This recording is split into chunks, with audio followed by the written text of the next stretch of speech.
particular flavor of Monster that's only available at one station. Sometimes I want a banana. Sometimes I want, a little snacky snack on the way in to tide me over until lunch. Wait, you go to a gas station to get a banana? Oh, the gas station right by my house sells perfectly fresh bananas. Surprisingly fresh bananas. Okay. Yeah. So I'll stop and get a fruit. I'll get whatever. Anywho, when I stop to get stuff almost inevitably and on the daily, someone will stop and get their lotto tickets. And while, again, I don't have any problem with that, y'all take for freaking ever with the lottery stuff, right? Specifically, the scratch-off folks. Now, again, have at it. If that's your thing, go bananas. I'm not trying to stop you. I hope you win. Listen, Rob, if you're going to win and you're going to win there, I mean, you want to celebrate with all your people. No. Fine. Great. I'll throw a party. Here's what I have a problem with. I have a problem with the person who leans over, because the scratchies, what do they call them? The North Scratchers, I think they call them. There's a little glass part of the counter, and all the scratchy reels are down inside of that. And every morning, it's an exaggeration, but a lot of mornings, I get stuck behind that one guy or that one gal that they've got a billion questions before they pick their scratchers, right? They're like, okay, what number is that roll on? 315, sir. Okay, I'll take one of those. What number is that one on? This ticket number 7. No, I'll pass on that. What number is that one on? That's on number 42. All right, let me get one of those. What number is that one on? Dude, pick your daggum 6 or 7 or 10 or 1 or whatever tickets. Get the hell out of the way. I got to go to work, man. I got to get to the job. I understand there's a strategy to playing the scratchers. I'm good with it. But my man, I got to get to the office and get the ball rolling here. I don't have 15 minutes for you to ask what every roll's current number is. So get out of my way. So that thing that you need to buy is not something that you could buy ahead of time and like have it laid out the night before. No. You know what? That is the same argument I get when I say that it is absolute bull honky that I can't buy whiskey on a Sunday. Well, just prep and buy it on Saturday. I'm sorry. No, you don't get to dictate to me when I am allowed to buy whiskey. Actually, they do. Actually, they absolutely do. Let me rephrase that. Or should I say we do? Because if I understand correctly, that's something that's voted upon. I could be wrong. Let me rephrase that. You should not be allowed to dictate when I am allowed to buy what I want to buy and how I want to buy it. I'm not saying these people should not be allowed to buy lottery tickets. You're saying that you would like a country of anarchy. How is Rob Wants Whiskey at 3 p.m. on a Sunday anarchy? Those are a little bit different. Well, if the government dictates, the only way to remove that is to remove the government. I'm just following down your direction here. What? Ladies and gentlemen, Lonzo's commute to work has got him feeling some kind of way. Yeah, it took me an hour to get here. It's got him feeling some kind of way. I'm just saying. And I'm toasty. If Rob can't buy whiskey on a Sunday, y'all can't buy lottery tickets between the hours of 5 and 8 a.m. because I need you the hell up out of my way. I don't think those things go together. They absolutely do. I don't think that they do. How do they not? Well, if you do one first and then you do the other, you probably have to go to 2 different kinds of self-help places. Listen, I want to have a nice bourbon while I watch my college football. Buy it on Saturday. I'm busy on Saturdays. I'm guessing you don't drink a whole thing of whatever it is you want for the entire week. Then here's my question then. What is the difference between me buying whiskey on Saturday and drinking it Sunday versus just letting me buy it on Sunday? What's the difference?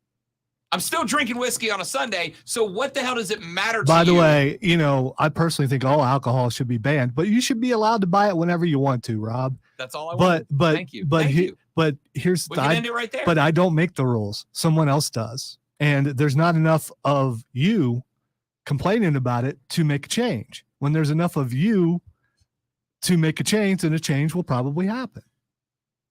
A change will do you good. A change would do you. Sheryl Crow, I think. Sheryl Crow, right? I believe it's Sheryl Crow. She who believes you should wipe with one square of toilet paper. One square? Who uses a square? You don't remember that whole thing. Yes, No. one square. Save the planet. Use one square. Listen, When your butt's like this wide, maybe it's possible, but Liberob. we're sturdy in here. It takes a little more than one. Liberob the woke warriors. Absolutely. Hashtag team save the planet. Absolutely. Hashtag team conservation. I'm going to go ahead and tell you right now. If you tell me I'm only allowed to use one square, I better move next to a river or something, because that ain't going to work. All right? That ain't going to work. Is that nature's boudet? All right. Texter says, Rob, I will expose flawless lottery strategy to the airwaves. Go to the lottery website. You can see which games have the most prizes left and what prizes they have left and how many tickets are left. You always play the oldest game with the most prizes left. It's a beautiful strategy. It gives you the best chance to win. Oldest game equals more tickets have been sold. So oldest game with the most prizes means you have slightly increased your absolute dog boat odds. Listen, everybody's got their strategy. I'm here for it. I'm not even averse to playing the lottery, right? Anytime that old Powerball gets close to the $1 billion mark, Rob Brown throws down for a handful of Powerball tickets. You never know. And I've got my strategy as far as the numbers I play. None of them matter because every combination of odds is the exact same, so it doesn't matter what you play. But the point is, I don't need you enacting your strategy at 6:45 in the morning at the gas station when I'm trying to fill up my tank, grab a Red Bull, and get my blue collar behind to work. All right? Just get out of the damn way. Ladies and gentlemen, we got a rocket show lined up for you today. Your phone calls are welcome all day long at 844-FAN-PHONE. That's 844-326-3663. Or by texting us at 71307 and starting your text with FAN, F-A-N, FAN, F-A-N. Texter said no lottery tickets before 8 a.m. and then immediately they shouldn't be allowed to tell people when they can and can't buy stuff.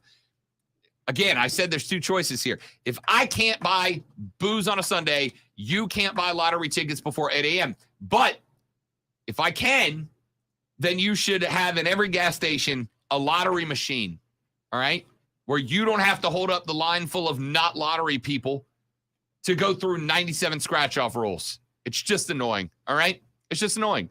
Me drinking booze on a Sunday doesn't bother you. You buying 18 lottery tickets when I'm trying to get gas and get to work does.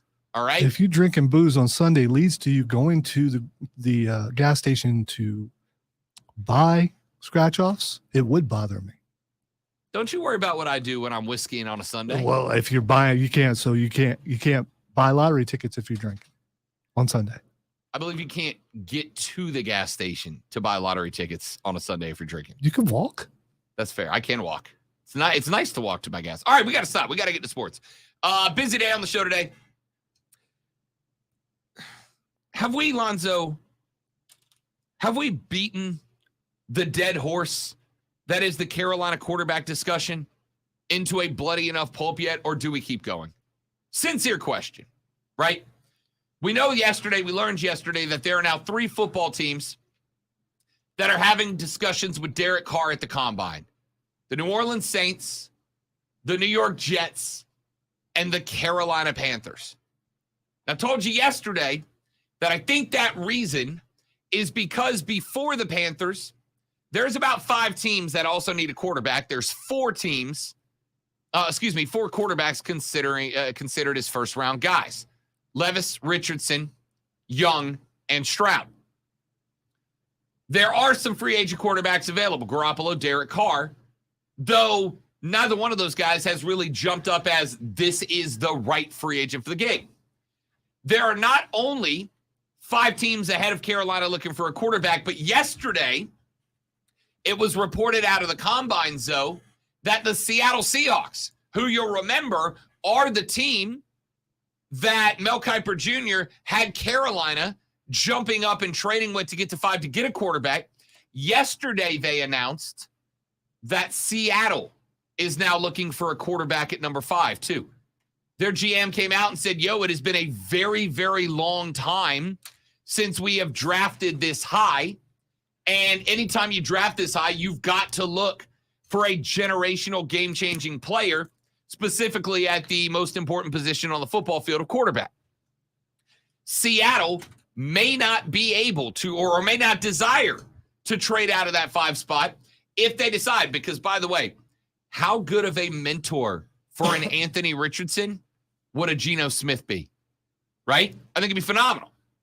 Same type of quarterback. I was going to say he's the same type that they like there, obviously. And with the experience of being told you ain't the dude and fighting back, like, I think it'd be a great mentor. Anthony Richardson would be a great fit for the Seahawks in Seattle, which wipes even further off the table the opportunity for the Panthers to get a guy. Or perhaps more importantly, if there are any teams in the 10 to 20 range that are looking for a quarterback, spoiler alert, there totally are.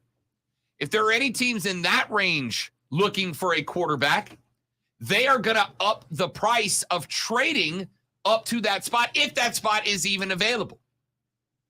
Remember, you got DeRadis in there looking for a QB. You got the Falcons in there looking for a quarterback. You got the Lions in there probably looking for a quarterback to replace Jared Goff with down the line. The more I look at it, Lonzo, the more I think, I don't think there is a way to trade up into a quarterback position with the exception of going up to number 1 overall. There's only one way. The one way is how many of your picks do you got to give away to get to number 1? That's the only way. But I want to go one step further in my little theory here. Chicago, for a reason that I will describe coming up in the next segment, that's a tease. For a reason I will describe coming up in the next segment, Chicago may not be willing to listen to a trade offer from Carolina. They may have a better option ahead of them.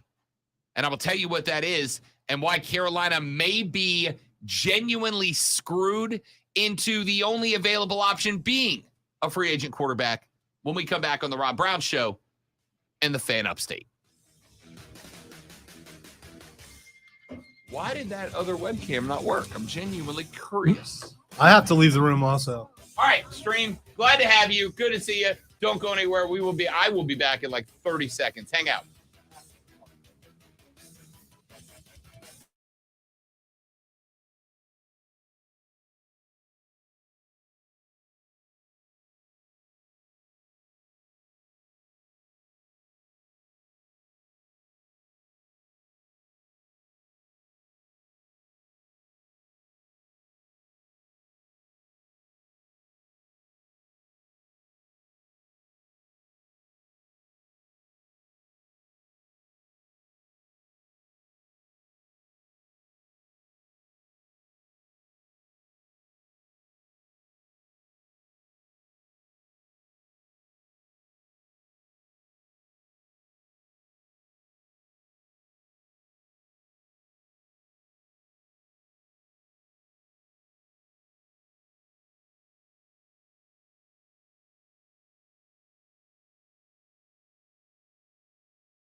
small task. At OneTrust Bank, we work hard to prepare businesses for whatever tomorrow may bring.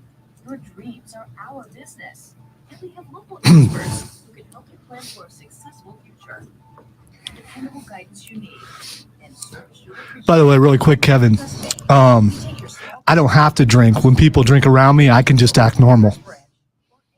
You've never seen me act normal.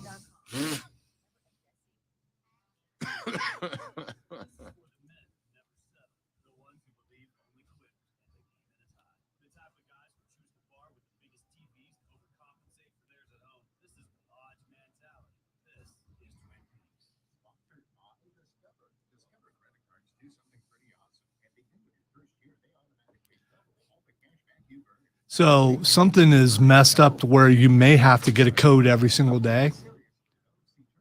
A code? Is that why YouTube isn't working? Is YouTube not working? That's the thing that wasn't working, wasn't it? No. Brightcode wasn't working. Oh, okay. I thought it was YouTube.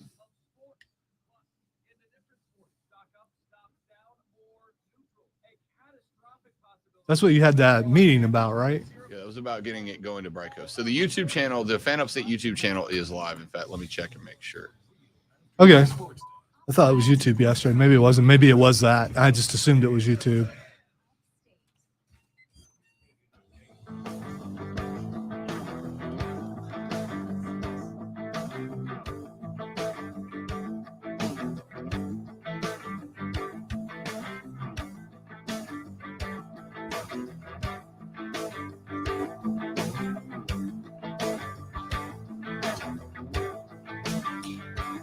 So the Panthers might get a little bit screwed here. And here's why. The Bears are looking to trade out of number one. Doesn't happen all the time. Does happen sometimes. They've already got their guy in Justin Fields, unless CJ or Bryce have just blown them away. And it is smokescreen season. Yeah, I'm not. I mean, they haven't said we have every confidence in Justin Fields and he's our quarterback going forward. They have said that unless a certain I mean, you know. They've said he's the guy. In fact, I can quote Brian Poles, their GM. He said, Justin Fields is our guy. Well, I guess not quote, like a very close paraphrase. Justin Fields is our guy unless a quarterback just blows us away. Right, which I think is fine. I think everybody in a position, everybody in a job is aware that you're the dude, unless a dude comes along that's just outright and clearly, definitively and empirically better than you are, right? Lonzo and I, we know in our line of business, we love the people we work for. But if, somebody comes along who is just devastatingly good at the job, we might get a time slot move or something like that. Hey, never teach somebody everything that you can do. Yeah.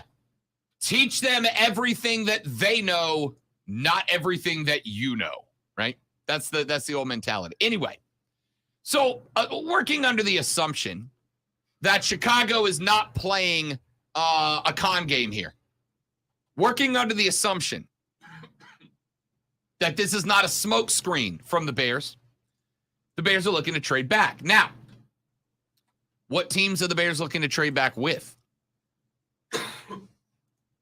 The reality here is that it's very possible that the Bears could trade back multiple times. In fact, if I recall correctly, Mel Kiper Jr.'s latest draft pick, or mock draft, excuse me, the latest mock draft from Mel Kiper Jr. has the Bears trading back from 1 to 2, and then from 2 to 5, making a run of QBs and then taking Jalen Carter, arguably the best position player, non-quarterback, maybe even the best position player, quarterback included, on the board at number 5. But there's no guarantee that Chicago doesn't trade back further than that. The problem that you have is that if Chicago does trade back and either Houston or Indianapolis or both are willing to trade up, which all indications are they are, right? If I'm Chicago, here's how I'm playing it, Lonzo. I'm offering a trade to the Houston Texans to move from 2-1, and I'm informing them, if you guys have one of the two quarterbacks that you want, right? Like if you've got a clear-cut favorite between CJ Stroud and Bryce Young, this only works if they do. If they don't care which one they get, as long as they get one of them, this doesn't work. But if they've got a clear-cut favorite between Stroud and Young that they definitively want over the other guy, I offer them the trade, as well as make it known that we have gotten interest from Indianapolis, Carolina, and whoever else might be willing to pay that price. And I flop picks with them. I go from 1 to 2, let them go 2 to 1. Then I'm sitting on number 2. Then I call Indianapolis. And I go, hey, Irsay, Carolina is looking quarterback. They're looking to trade up here. We are moving out of number 2. If you would like to move into number 2, the only way you can guarantee yourself that you will end up getting Stroud or Young, we'll make that trade for you. Then Chicago drops from 2 to 4, right? Chicago drops 2 to 4. Now they have traded away 2 first-round picks, which means that they would be picking up a handful of additional early to mid-round picks to do so. And it bumps them back to 4, and they may not be done there, right? Because let's say that Seattle is indeed looking for a quarterback. Anthony Richardson's right there. A phenomenal, Lonzo and I agreed on this. A phenomenal mentor for Anthony Richardson would be Geno Smith. Now, he is currently, will be as of March 15th, 2 weeks from today, he will be a free agent. But the Seahawks are actively in negotiations with Geno to re-sign him, and they are, according to the Seahawks GM, going, quote, very positively, end quote. So if they do indeed want a quarterback, they can call Seattle and go, hey, Seahawks, we would like to flop picks with you if you are interested. And if you're not, that's okay. We'll give that pick to Carolina, and they can get Anthony Richardson, and you'll be stuck with Will Levis. So if this is the guy you want, which right now, that's the indication I'm getting. If this is the guy you want, you need to trade up a spot with us. We'll go down to 5, where you currently sit. It's not going to cost you all that much, but it'll get you the quarterback that you want at that position. So they move up to 4. They take Richardson off the board. Levis is the only guy remaining, and we've had 3 of the 4 quarterbacks come off the board in the first 4 picks. All of this, by the way, working under the assumption, which may or may not be fair, working under the assumption that Arizona at number 3 doesn't also trade back, right? Because if they see a quarterback run coming, they could offer up number 3. They could bump back with Detroit, with Vegas, with Atlanta, and they could end up allowing a quarterback going there.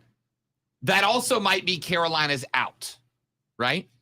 If Arizona's going to draft a position player at 3 and not trade back, but they are going to draft a position player at 3, then Carolina, I genuinely think, is in trouble, right?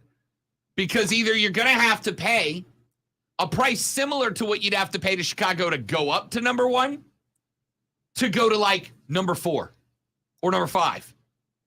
And if you do that and Arizona decides to trade back, you still might get screwed. You might jump to 4 and there's the last of the pick. You might be forced into going to 5 and there's no quarterbacks left.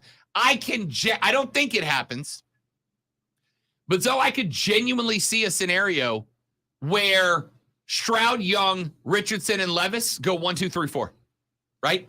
There's a panic caused because after Stroud and Young come off the board 1 and 2, there's only 2 more players with a first-round grade. And honestly, both of them, I think in a lot of years, would probably be considered like a mid-first-round pick. But I could absolutely see a situation where All 4 QBs come off the board 1, 2, 3, 4, and there's nothing available for Carolina, even if they trade as high as number 5. So I'm curious about how many draft picks the other teams that could trade into one have. Because to me, from everything I've seen, Carolina has the best to offer if they're willing to do it. Here's the hinge for me. Carolina could put a nice package together to get to number 1 overall with Chicago. We agree. That's just a statement of fact. Chicago could trade back from 1 to 2 with Houston, could trade back from 2 to 4 with Indy, could trade back from 4 to 5 with Seattle, if Seattle is going quarterback here. And again, that's another variable here. 3 trade backs and still being inside of the top 5 is more valuable than 1 trade back and being at number 9, right? Unless Carolina just puts together a Mike Ditka for Ricky Williams trade package. Like, we're trading you the keys to Bank of America Stadium for Bryce Young or CJ Stroud. Chicago could find more value in multiple trade backs and still end up inside the top 5, which opens them up for Will Anderson out of Alabama. It opens them up for any of the outstanding defensive backs that in a lot of other years would probably be top 7 picks, but are likely going to go 7 to 11 based on the quarterback run I think is coming. The point here is that Chicago could find more value in 2, maybe 3 trades backwards that still leave. How would you feel if you're a Bears guy and you watch Chicago, Lonzo, trade from 1 to 2 and pick up a couple of seconds in a third, then trade back from 2 to 4 and pick up a couple of seconds in a third, then trade back from 4 to 5 and pick up maybe a second and a fourth, and then still end up with Will Anderson, the second best defensive player in the draft? I'd feel real good about that, right? Yeah, but that's an awful lot of trade partners, and you got to believe that they're all going to be willing to do that. Whereas you trade once, you're good. There's a lot of, because things can happen in there. If Chicago believes they have all that set up, another team could jump in there and ruin that whole thing after they trade out of the first pick. Let's put it this way. Even if Seattle decides not to move from 5, right? Let's say they're like, you know what, we're good here. Your best bet if you're Carolina is Seattle decides to stay at 5 and either not go quarterback or just take whatever QB is left there, and 4 comes open. The problem is there's still going to be other teams that are looking to trade there. And I think at that point, with only Richardson and Levis on the board, the trade you might have to make to go from 9 to 4 might be just as expensive as the trade you have to make to go 9 to 1. The problem is a trade takes 2 parties, and the Bears trading from 1 to 2 and 2 to 4, which I genuinely believe is the way this plays out, right? Everybody's asked, who's the more likely trade partner for Chicago? Houston or Indy? Por qué no los días? Why not both, right? Why not both? Work them against each other. One of those two teams is going to have a quarterback that they are more interested in, Young or Stroud. Right now, the analysts seem to say that Bryce Young is the number 1 pick. That's the not consensus, but majority number 1 pick. Doesn't mean that's definitely going to be the guy, but it seems to be the one that's got the most momentum. So if, let's say, Houston is thoroughly convinced that Bryce Young is the guy, then Chicago's got to go, look, I'm trading out of number 1. And if Bryce is definitively your guy, right, for sure your guy, you have to trade up to 1 to get him, to guarantee to get him. You can gamble that Indy just likes CJ Stroud more. We know a couple of teams do. The Dallas Cowboys are one of them.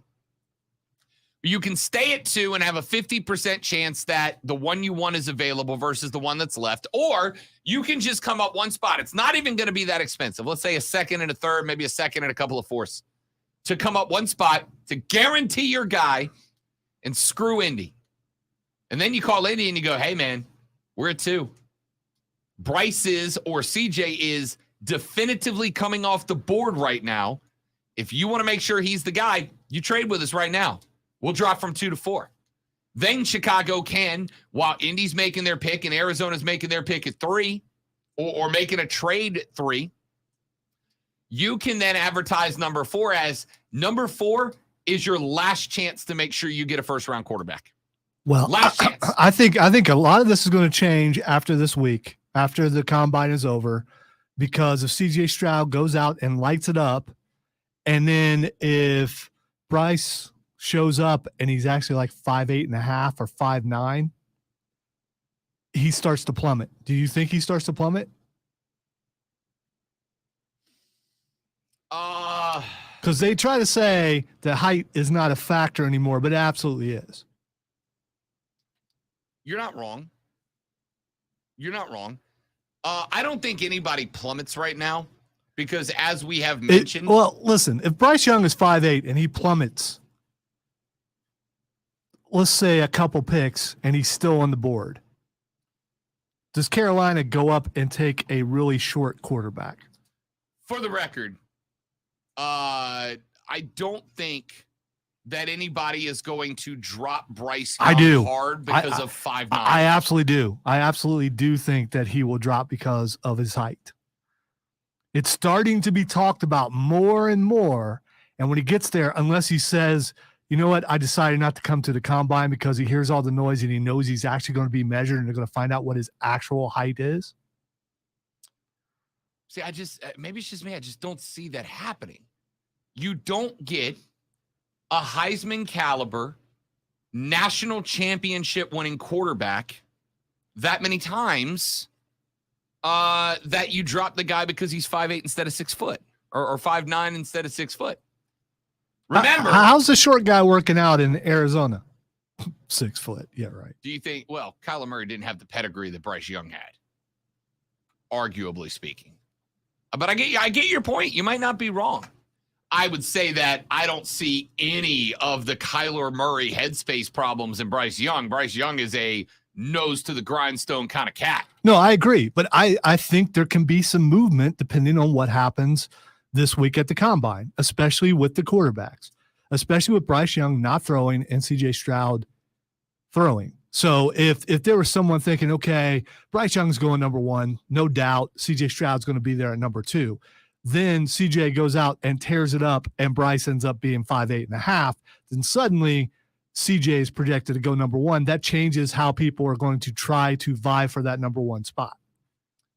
Hudson said, well, we could try the Kansas City route and, just use our draft picks wisely. They already do that. And it's worked out pretty well for Carolina, but not good enough. They've drafted really well over the last 5 or 6 years, or maybe historically, I don't know, but at least in the last decade, the Panthers have drafted really well. But the one thing that they can't find is quarterback, and they've tried so many times lately with using retreads, and it hasn't worked. Trade it all away, go up and get CJ Stroud. I'm not going to change. I know you're not. All the way up till draft day. I know you're and not. I'm not the only one saying it. I am not trying to convince you. I am trying to. Me and Rashad, we're like this on this. I'm interested to run the series by Rashad tomorrow, which we'll do at 9:40 tomorrow. Rashad Beard of the Panther Nation podcast joins us every Thursday. Like I said, the curiosity for me comes in here. I can see a situation where the Panthers get screwed, right? I can see a situation where they get screwed, where Chicago trades back once, trades back twice, where Arizona elects to trade back out of 3. And I can see a situation that I honestly don't even think is that far-fetched. I can see a situation where the 4 quarterbacks, Stroud, Young, Levis, and Richardson, come off the board 1, 2, 3, 4 in a row.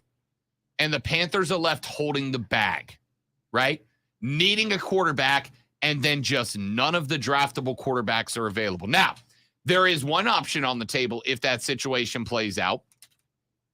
And that one situation, though, is the Panthers trade back from number 9.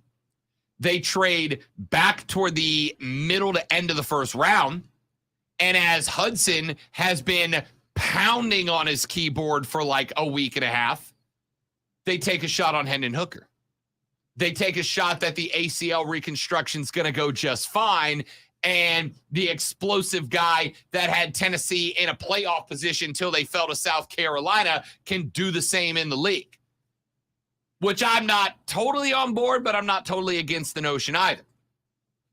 So is there a situation where the Panthers get screwed, where Richardson, Levis, Stroud, and Young are unavailable, and then trading back for a quarterback becomes the right play? I don't know. On top of that, if those quarterbacks do go 1, 2, 3, 4, which, like I said, I think is a improbability but possibility, does that create a situation where other teams panic and start overdrafting the rest of the quarterbacks? Hold on. Tom Brady's trending. Ladies and gentlemen, I'd like to announce that I am making a return. The San Francisco 49ers. Never mind. He was just spotted on his new yacht in Fort Lauderdale. Oh. I think that's the reason why. Oh, okay. Bryce Young, Stroud, Levis, Richardson, the top 4. Your next quarterbacks in line. Hendon Hooker out of Tennessee. Now, CBS Sports Radio, pow, has put together their draft rank board amongst their draft experts, Alonzo. They have Bryce Young ranked as the second best player in this draft. They have CJ Stroud ranked as the 4th most valuable player in this draft. They have Will Levis ranked as the 8th most valuable player in this draft. They have Anthony Richardson ranked as the 19th most valuable player in the draft. Lonzo, the next available quarterback, according to their rankings at CBS Sports Radio, is Hendon Hooker. Young 2, Stroud 4, Levis 8, Richardson 19. Where do they have Hendon Hooker ranked in this class? 37. 119. Wow. I was wrong. 119. Tanner McKee 152 out of Stanford. Jaron Hall out of BYU 168. Max Duggan, Heisman finalist, national championship quarterback, 180. You don't get one of those top 4? Reach. Back after this to wrap up hour number 1 of the Rob Brown Show on the Fan Upstate.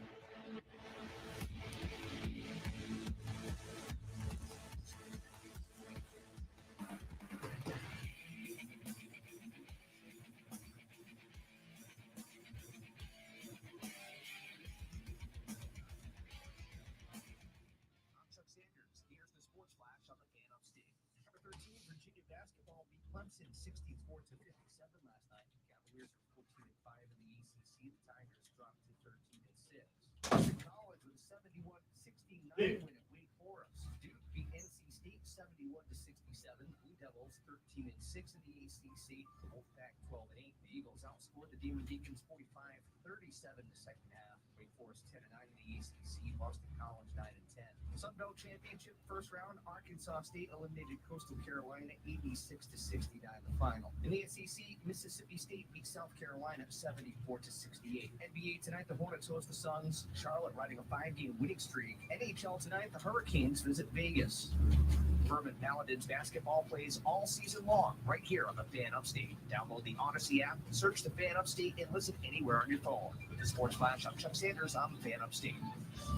Tens of thousands affected by the toxic water at Camp Lejeune are left with death, cancer, Parkinson's, dementia, birth defects, and other serious illnesses. And along with the harm, so many worries. My family drinks Camp Lejeune water. What if our health gets worse and we need more financial help?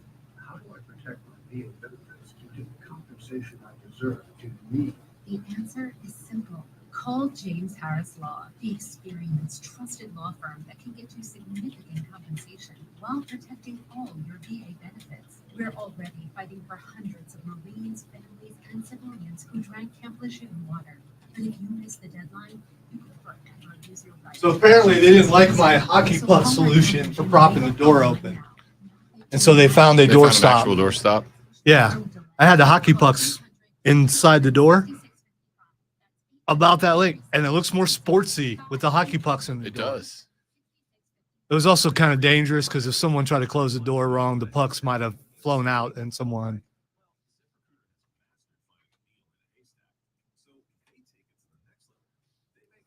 So I MacGyver things, and then people complain enough till they finally, when I asked, I was told there were no door stops. You had a door stop. It just wasn't a traditional one. Right.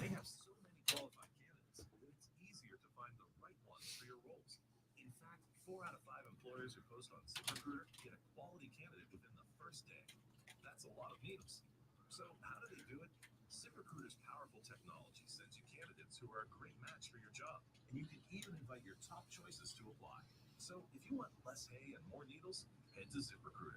And right now, you can try ZipRecruiter for free. That's right, free at ZipRecruiter.com/radio. That's ZipRecruiter.com. Really? ZipRecruiter.com/radio. ZipRecruiter. Someone is saying Carolina should go all in for Derek Carr. Who is someone? Somebody that I used to know. Ding, ding, ding, ding, ding, ding, ding, ding, ding, ding. I'm trying not to break a rule here. Ding, ding, ding, ding, ding, ding, ding, ding, ding, ding, ding, ding, ding, ding, ding. You know what? I don't think I have that on my Spotify. I'm going to have to remedy that.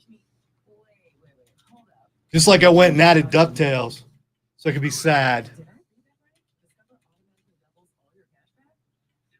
And apparently I didn't have the X-Men theme on there from the animated series. And I found a metal version. The metal version is killer, dude. Life is like a hurricane. No, I'm talking about the X-Men. I'm talking about the X-Men theme. Not that theme. Race car, trains, and airplanes. You're gonna hurt yourself. It's a duck blur. Let's solve a mystery. That's death metal more than traditional metal. It is. I think Chippendale's better. As far as I decided to buy Theme an songs, old school Gatorade, and I know that that's going to happen, and it's so worth it. Cody was like, "Why do you need one?" I was like, "It's a sports show. I should have a yeah, you should. classic on the field football bottle." You know, Kevin, what's your deal, man? It's almost like you root for an NFL team that never makes it to the big game, shots fired. but gets all the hype. So you got to come at me.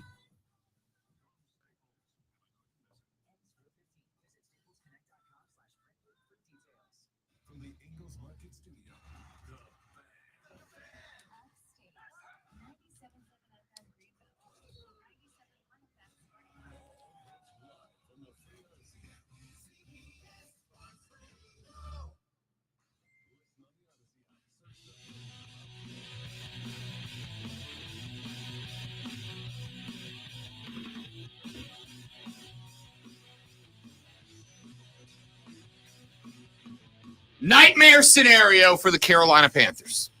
Here it is laid out. Chicago trades back with Houston. They take Young. I thought you were going to say that Matt Rule came back.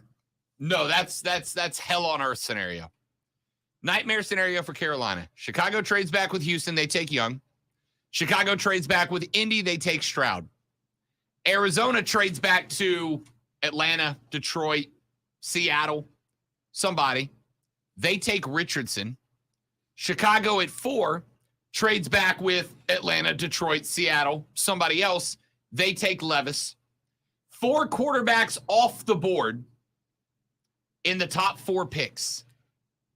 And Carolina at that point did not sign a free agent quarterback, right? This situation scares me enough, Lonzo. I think I'm signing Derek Carr, and I think I'm doing it now. It does, because I cannot be left at the NFL draft holding the bag with What nobody is- but Matt Corral to What lean on. is wrong with all of you guys? How are you convinced that Carr is the answer? If you're gonna do that, just stick with one of the guys that you already had. I If- mean, if he is not the answer. If you can't get Chicago to trade with you, because at this point, like I What think- about Garoppolo?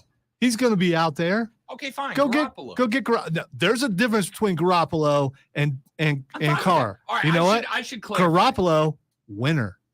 Right, but here's the other aspect of it. And listen, I don't frequently delve too deep into the finances because I am what is colloquially known as an idiot. Right? Jimmy Garoppolo is a high risk, high reward guy, right?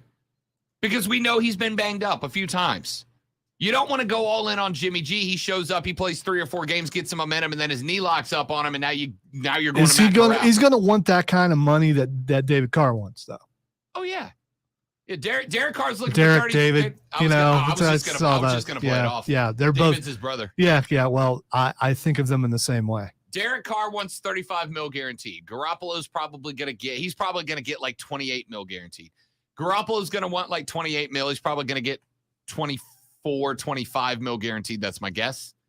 But like I said, the other thing you don't want to do is build this team, build everything the right way. Then you bring in a quarterback who gives you 3 games and his knee pops. And I'm a little concerned with that with Garoppolo. I'm not worried about that with Derek Carr. At least not as much. All right. What do y'all think about my nightmare scenario?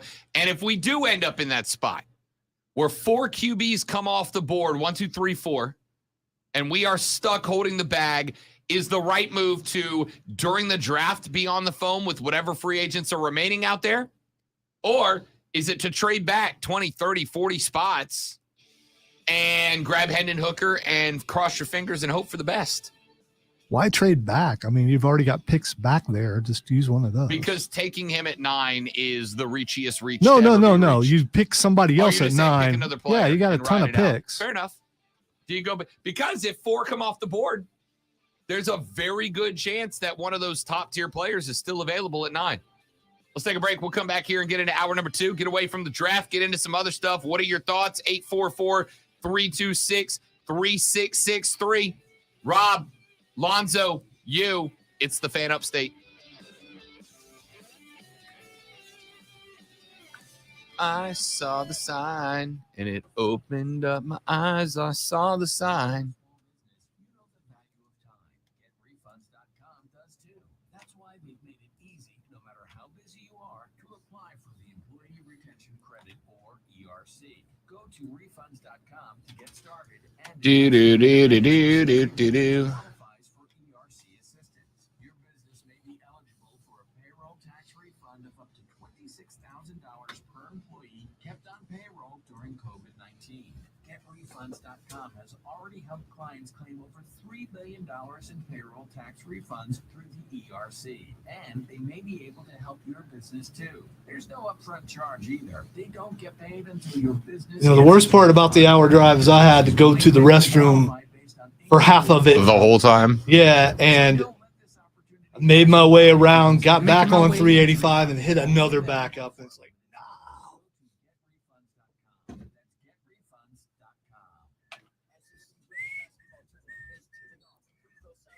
wow, Tom Brady thing must be something more than what I found, because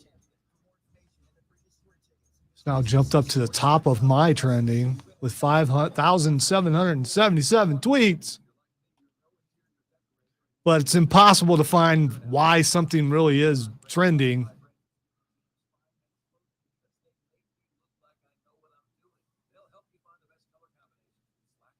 And then I'm forced to look through a bunch of Tom Brady pictures.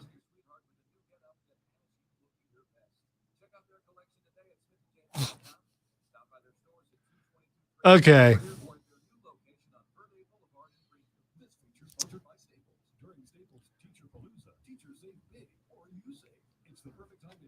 I'm going with that.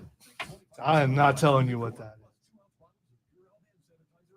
But I try not to look at the topics that are trending. Yeah, but I don't normally tell you because Yeah. I normally won't go with Tom Brady, but I'm going with it on this, so don't look it up. Although you probably won't find what I just found. your next get-together. Rise Guys P1 Lager, smooth and easy drinking. With special quality ingredients by our friends at Steel Hands Brewery. Don't forget, it's also on tap at 1885 Tap Room, 104A East Church Street in Simpsonville. And Farmhouse Tacos, 164 South Main Street in Travelers Rest. Stay updated at riseguyspl1lager.com and ask for it by name. Join us at Odyssey as we all do our one thing. Together, millions of things for our planet. With warmer spring temperatures, hang your clothes dry outside instead of using the dryer. When we each share our one thing, it becomes a million things for our planet. What's your one thing? Kansas City Steak Company, another AmericanEagle.com success story. Starting in 1932 as a family-owned butcher shop, today they're a leading distributor of superior all-American steaks delivered right to your door, right to the grill and your taste buds. Jump into their website, an average site wouldn't do. They chose AmericanEagle.com to take their website to the next level. With a dramatic increase in competition and a softening market demand, they have two challenges: improve their brand presence and message, and produce a positive return. AmericanEagle.com got to work and executed usability studies and detailed audits of site experience, digital assets, and marketing. With results, an integrated digital marketing and customer experience plan, organic traffic increase of 20%, and a long-term roadmap for success. If you love great steaks, go to KansasCitySteaks.com. Their website design, development, and online solutions that bring efficiency and results. Visit AmericanEagle.com. If you need a results-driven website, call the team at AmericanEagle.com at 877-WEB-NOW1. That's 877-WEB-NOW1. Now, CBS Sports Radio. Here's how to get in the game. On your radio at 97.7 FM, 1330 AM, Greenville. 97.1 FM, 950 AM, Spartanburg. Listen on your phone, download the Odyssey app, and search The Fan Upstate. There's a whole lot more to know about sound if you really want to go into the subject. Your smart speaker. Just say play 97 The Fan Upstate. On your HD radio at WFBC HD3. There's just one more thing. And on your computer at TheFanUpstate.com. Have you heard the Rob Brown Show? Rogers is creepy. You're creepy. Mr. Rogers is a national treasure. Count the kangaroo all day. No way, Mr. Rogers. No way. People don't come in and change their shoes like that. People don't wear a sweater like that. If that guy lives down the street from you, you stay away from him. Mr. Rogers is a national treasure, an absolute icon. Many years rumors have gone around that Fred Rogers flipped kids off on his TV show. The truth is he did inadvertently. He was singing Where is Thumbkin with children. When he got to Tall Man, he proudly displayed his middle fingers because that's how the song goes. Oh, and Mr. McFeely was the speedy delivery guy, was Rogers' middle name. Wait a minute, Mr. McFeely? Oh, yeah, that's a good name for a kid show. Come on, Rob. It was Mr. Rogers' middle name. His middle name was McFeely. Hey, you know, we're going from Mr. McFeely to Deshaun Watson. What a transition. Hello, let's talk about happy endings. Same great show, new time. The Rob Brown Show. Now 1980, only on The Fan Upstate. When it comes to the best sports talk anywhere, listen to the Fan Upstate on Odyssey, no matter where you are. In the car, at home, at work. Download the free Odyssey app on your phone. Search the Fan Upstate, and you're in the game. Hey, now we roll. The Fan Upstate. The Fan. State. WYRD Greenville. WORD Spartanburg. WFBC HD3 Greenville. The official sports voice of you, the Upstate Fan. CBS Sports Radio. Live on the free Odyssey app. Man, check this out. You're on official Rob Brown Lockdown. Represents me a win. Yeah. Real, unfiltered sports talk. Manufactured locally for the Carolinas. This is the Rob Brown Show. Yeah. Only The Fan Upstate.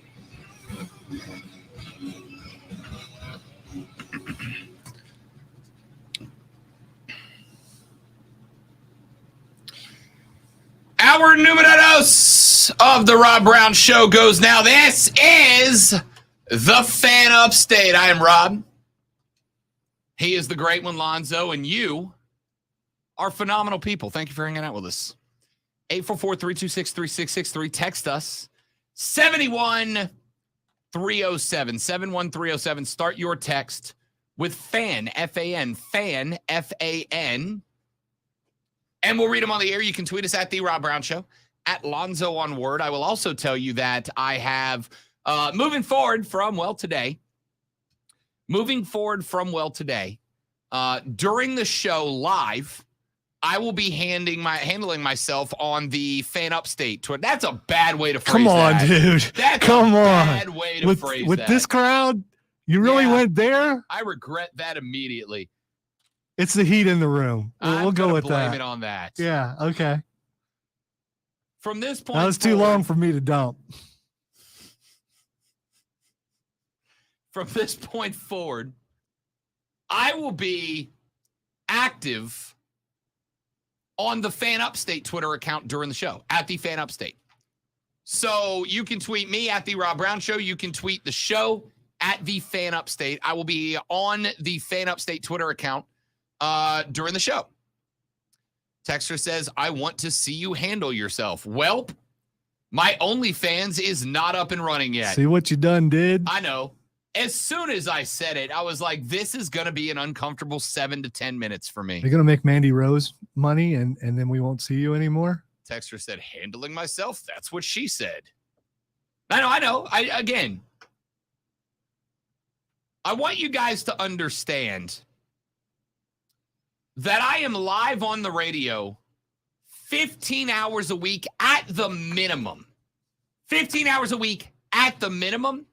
The fact that I will be handling myself on Twitter is the only dumb thing I've said so far this week. It's Wednesday. Yeah. I was just trying to figure out what day it was. The fact that I am in hour number 8 of 15 this week, and that's the worst thing I've said so far, I frankly deserve a pat on the back for that. All right? I should be commended that the worst thing that I said... Texter said, just heard that Mr. Rogers clip right before Rob wants to handle himself. It's just going great. So everybody. that's a bad combination. It really is. You can call me Mr. McFeely. Texter says, does the you handling yourself cost extra or is it included with the free subscription?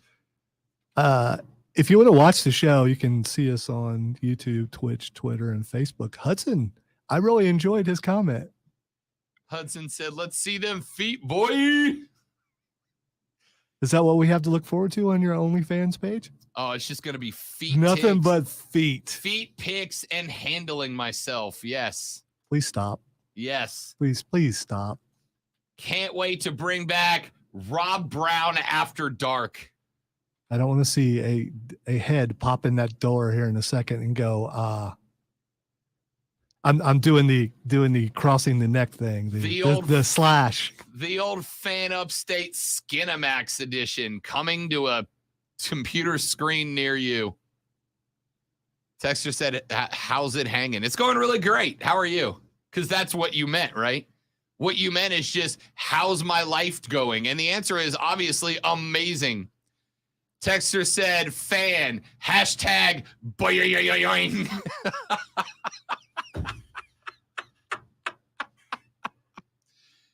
Oh, man. I think the real question here is how long does Rob wear that jersey?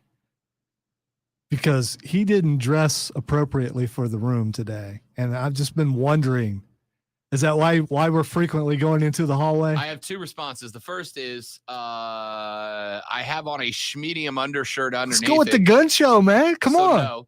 And the second thing is I want you to know I truly and genuinely appreciate your efforts to derail the handling myself conversation that I accidentally started. Yeah, and then you're going right back to it. Listen, I own my mistakes. Texture said, insert Marvin Gaye music here. Bound, bound. See, I would use our music, but I'm so ticked because DA, they stole our music and our bit because I did that first.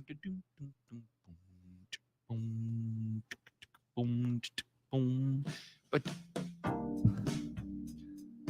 ladies, gentlemen, and everyone in between, if you've been jonesing for a little extra Rob Brown in your life, follow the Fan Upstate on Twitter, where Rob will handle himself live every day during the show. You've never seen anything like this. And for just 96 easy payments of $49.99, you can get all the feet pics you want, you dirty little animals, you. Go to twitter.com/thefanupstate join the live stream and watch Rob handle himself just for you. Did DA use the exact same music, by the way? Oh yeah, Did they it use the really? music and they use the same style of what we did on this. I mean, I guess imitation, that the whole thing, the biggest part of flat, that's crap, man. They stole our bit. All right, we did it way before they did, and we used the same exact. And I get we're all Odyssey, okay? I get that, but I found this music a long time ago. We've used this several times. Then suddenly it shows up on their show. I mean, you know.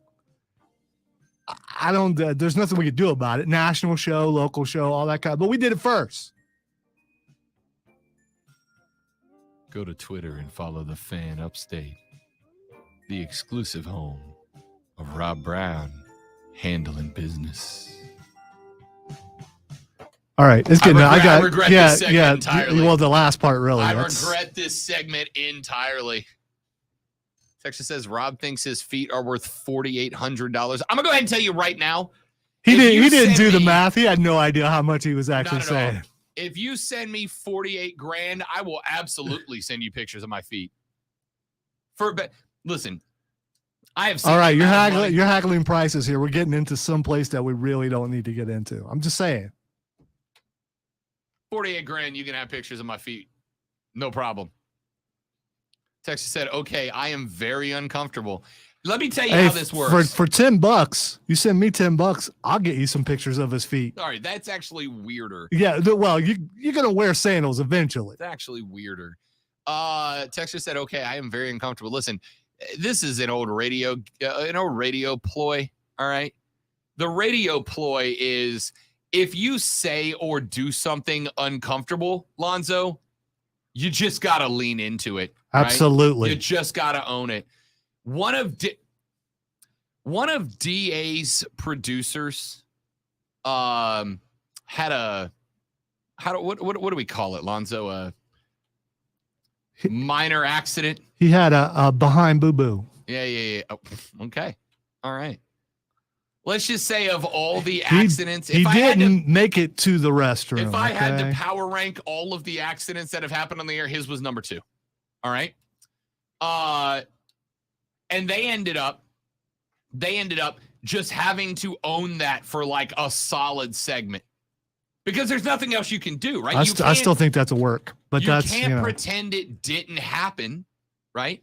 You can't pretend it didn't happen because the callers are never letting that go. You just gotta own it. Texter said, "Sounds like the phone sex line I used to pay for in the 90s. Good voice." Thanks. I appreciate it. That may or may not be one of Rob's 35 jobs. Texture said, "Do you want to share some of your DMs? I bet those are pretty juicy right now." LOL. Yeah, this may shock you, Texture. Slide up in there and find out. But as of right now, 0 people have sent me a financial request for feet pics. That might shock you. That might surprise you, but no one has asked at this point. Texture said 48 cents per picture. I'm in. At the TX Experience just tweeted at the Fan Upstate and said, "Rob, stop. I'm in my break room crying. You are so damn stupid, bruh." Have I ever said anything to the have I ever not had a show where I didn't refer to myself as an idiot? That's not a gag. I am one. But it makes me okay at this job, I think. That's where my creativity comes from. Yeah, apparently it's not rocket science to do sports, apparently. So, I mean, look at our lineup. I mean, you know. Joey B says, "Rob, tell me what you like about the show. Everyone, not feet pics." Come on. Aren't you just a little curious? Just a little bit. Steve says, "The Sex Panther returns." Stop it, Luke. Luke said, "I bet 69 cents on a feet pic." Nice. Nice. The Gronk of the Upstate has spoken. Texter said, "I made $425.25 selling pictures of my feet. Who gave me the quarter? They all did." That's a nice joke. That's well done. Texter said, "Yes, the alter ego Throb Brown." Do you understand why you have to lean into saying dumb things? Yeah, You have but to. but at some point you got to cut it off because it's going to reach a level where you read something you should not read. No, I'm very good at filtering. I haven't done it We'll see. yet. We'll see. Yet. All right. Now you've just challenged them again. It happens every day. Every day. Somebody gets one, like they wait till I'm on a text roll, and then they're like, let me see if I can slip one in past old Rob Brown, and nobody's done it yet, So to speak. so to speak. All right, let's talk about not my feet. What do you say? What do you say we move on past handling myself in feet pics? What a day. I want you all to know that you have now caused my dear sweet mother to have to stop listening to the show today. This would normally be a time where we go to break, but it's too early. So you're going to have to transition into something. Luke just pointed out that the name of the show is technically Throb Brown Show. All right. Let's, oh God, what have I done? With a Southern accent, that's exactly how it sounds. Throb Brown Show. Rob Brown Show. Rob Brown Show. Phenomenal. Phenomenal. James said text challenge accepted. Good luck. Try your best. I ain't scared. All right. Let's do this one real quick. I'm curious about how y'all feel about this. The Philadelphia Eagles are your reigning, defending, undisputed NFC champions. Of course, they did get defeated by Alonzo's Kansas City Chiefs in the Super Bowl this year. One of the things that made the Eagles successful was utilizing Jalen Hurts' legs and feet. And feet.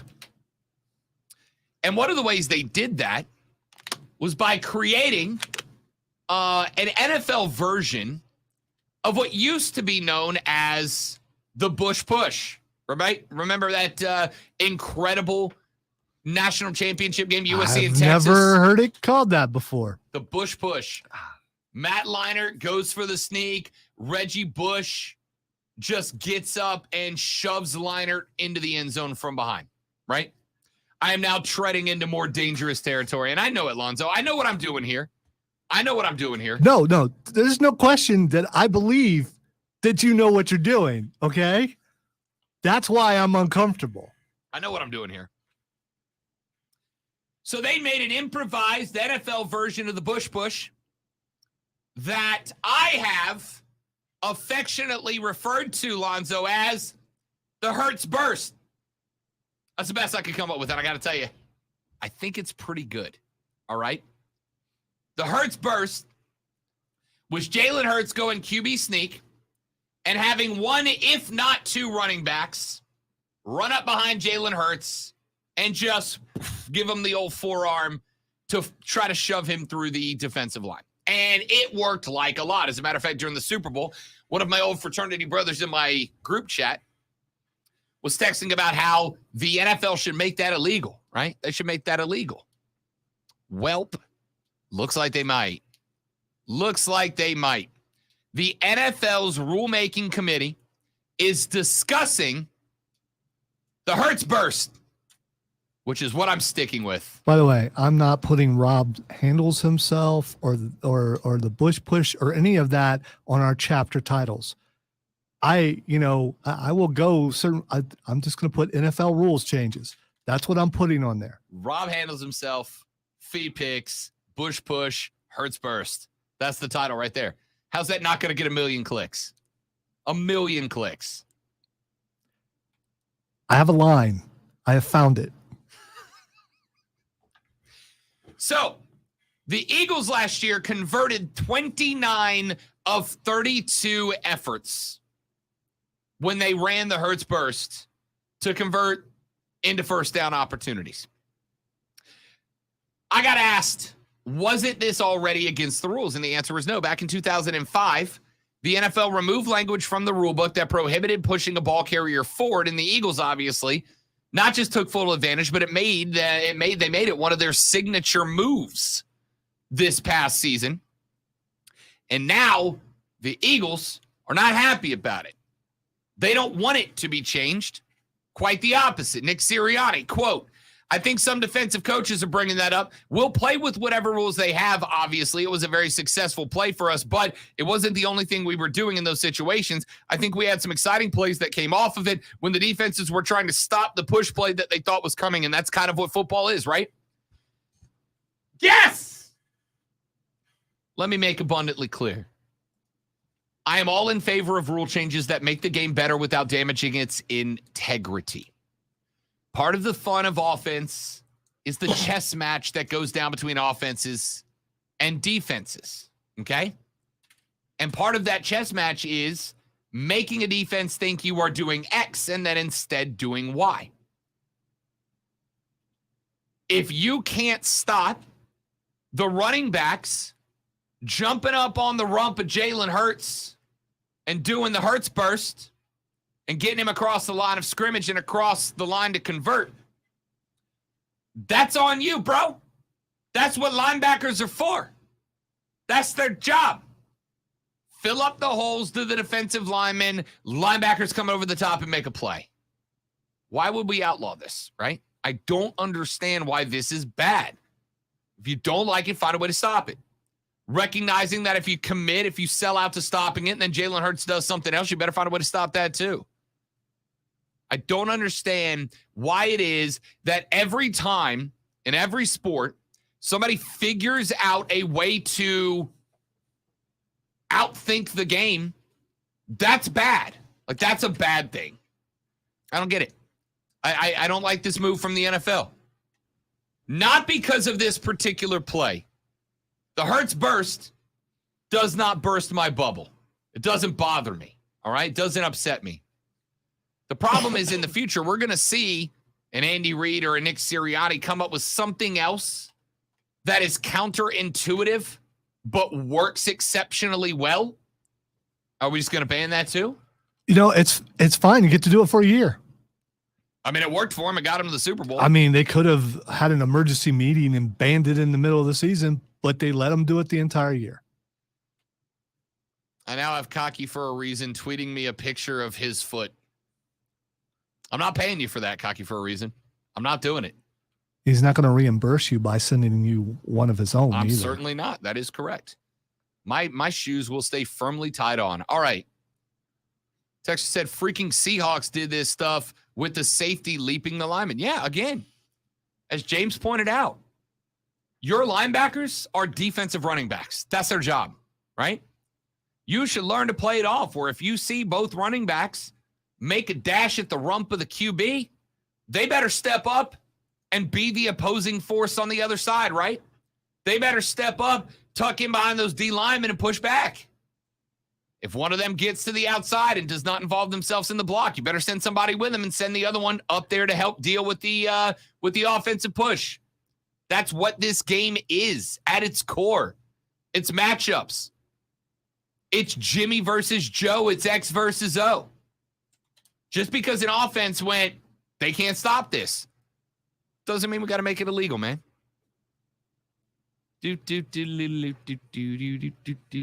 Honk, honk. All right, let's take a break. When we come back here in just a minute. Over under win total for the Atlanta Braves is set at 95.5. I'm going to tell you why. That's a great number that I can't touch, despite back-to-back 100-win seasons. We'll address that when we come back, talk a little Braves baseball as we are inside of 25 days to opening day. Stick around. Back after this on the Rob Brown Show on the Fan Upstate. All right. I don't know if this is breaking news or not, but have you seen the Jalen Carter news? I did not. An arrest warrant has been issued. Really? An arrest warrant has been issued for Georgia DT and potential number one pick Jalen Carter for reckless driving and racing. And there was alcohol involved too. So you might want to look that up. And he's on schedule to speak at the NFL Combine today at 10:30, which is like in 10 minutes.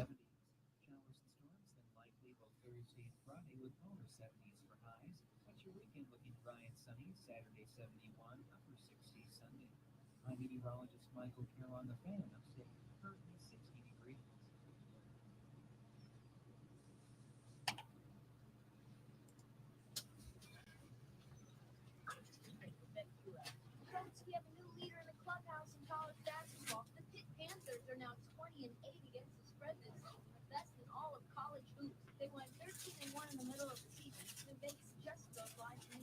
but they hark back to their winning ways, and that is good enough to win you cash, but not good enough to worry Vegas. Look for Pitt to be a reliable cover for the rest of the year. I'm Kristen Crick. I'll be you. It's not easy being the one everyone counts on to keep your operation running, no matter the weather or supply chain hiccup. But we get you, Raymond in Buffalo, Maria in Miami, and Jules in Troy. Taking control of everything that's under your So is he dropping and drafting?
Good find, Joey B.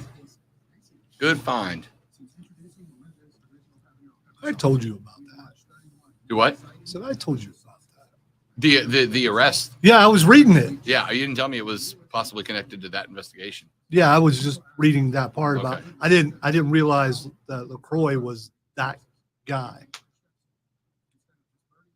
You sure that's the same one?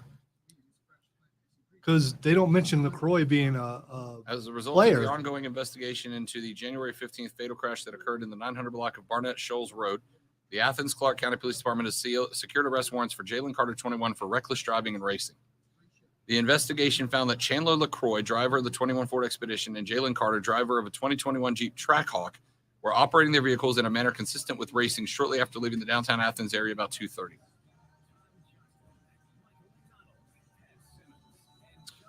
Evidence indicated that shortly before the crash, the Expedition was traveling at about 104 miles per hour. The toxicology report indicated that LaCroix's blood alcohol concentration was 0.197 at the time of the crash. They don't mention him being a player, and that's why I didn't. Well, I know it was, let's see. Sure, it's the same one. Sponsored by InvisibleThings.com. Over the last 50 years, Invisible Things brand has Yeah, it was, can't remember the kid's name.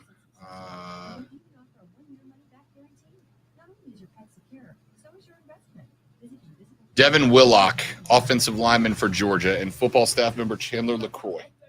Okay.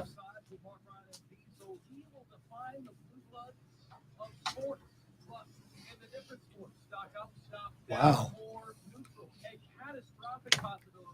Carolina Panthers, Syrup, and so much more, all on a hump day episode. Offsides with Mark Ryan and Jason. Number one for real after sports. Offsides with Mark Ryan. Stakes.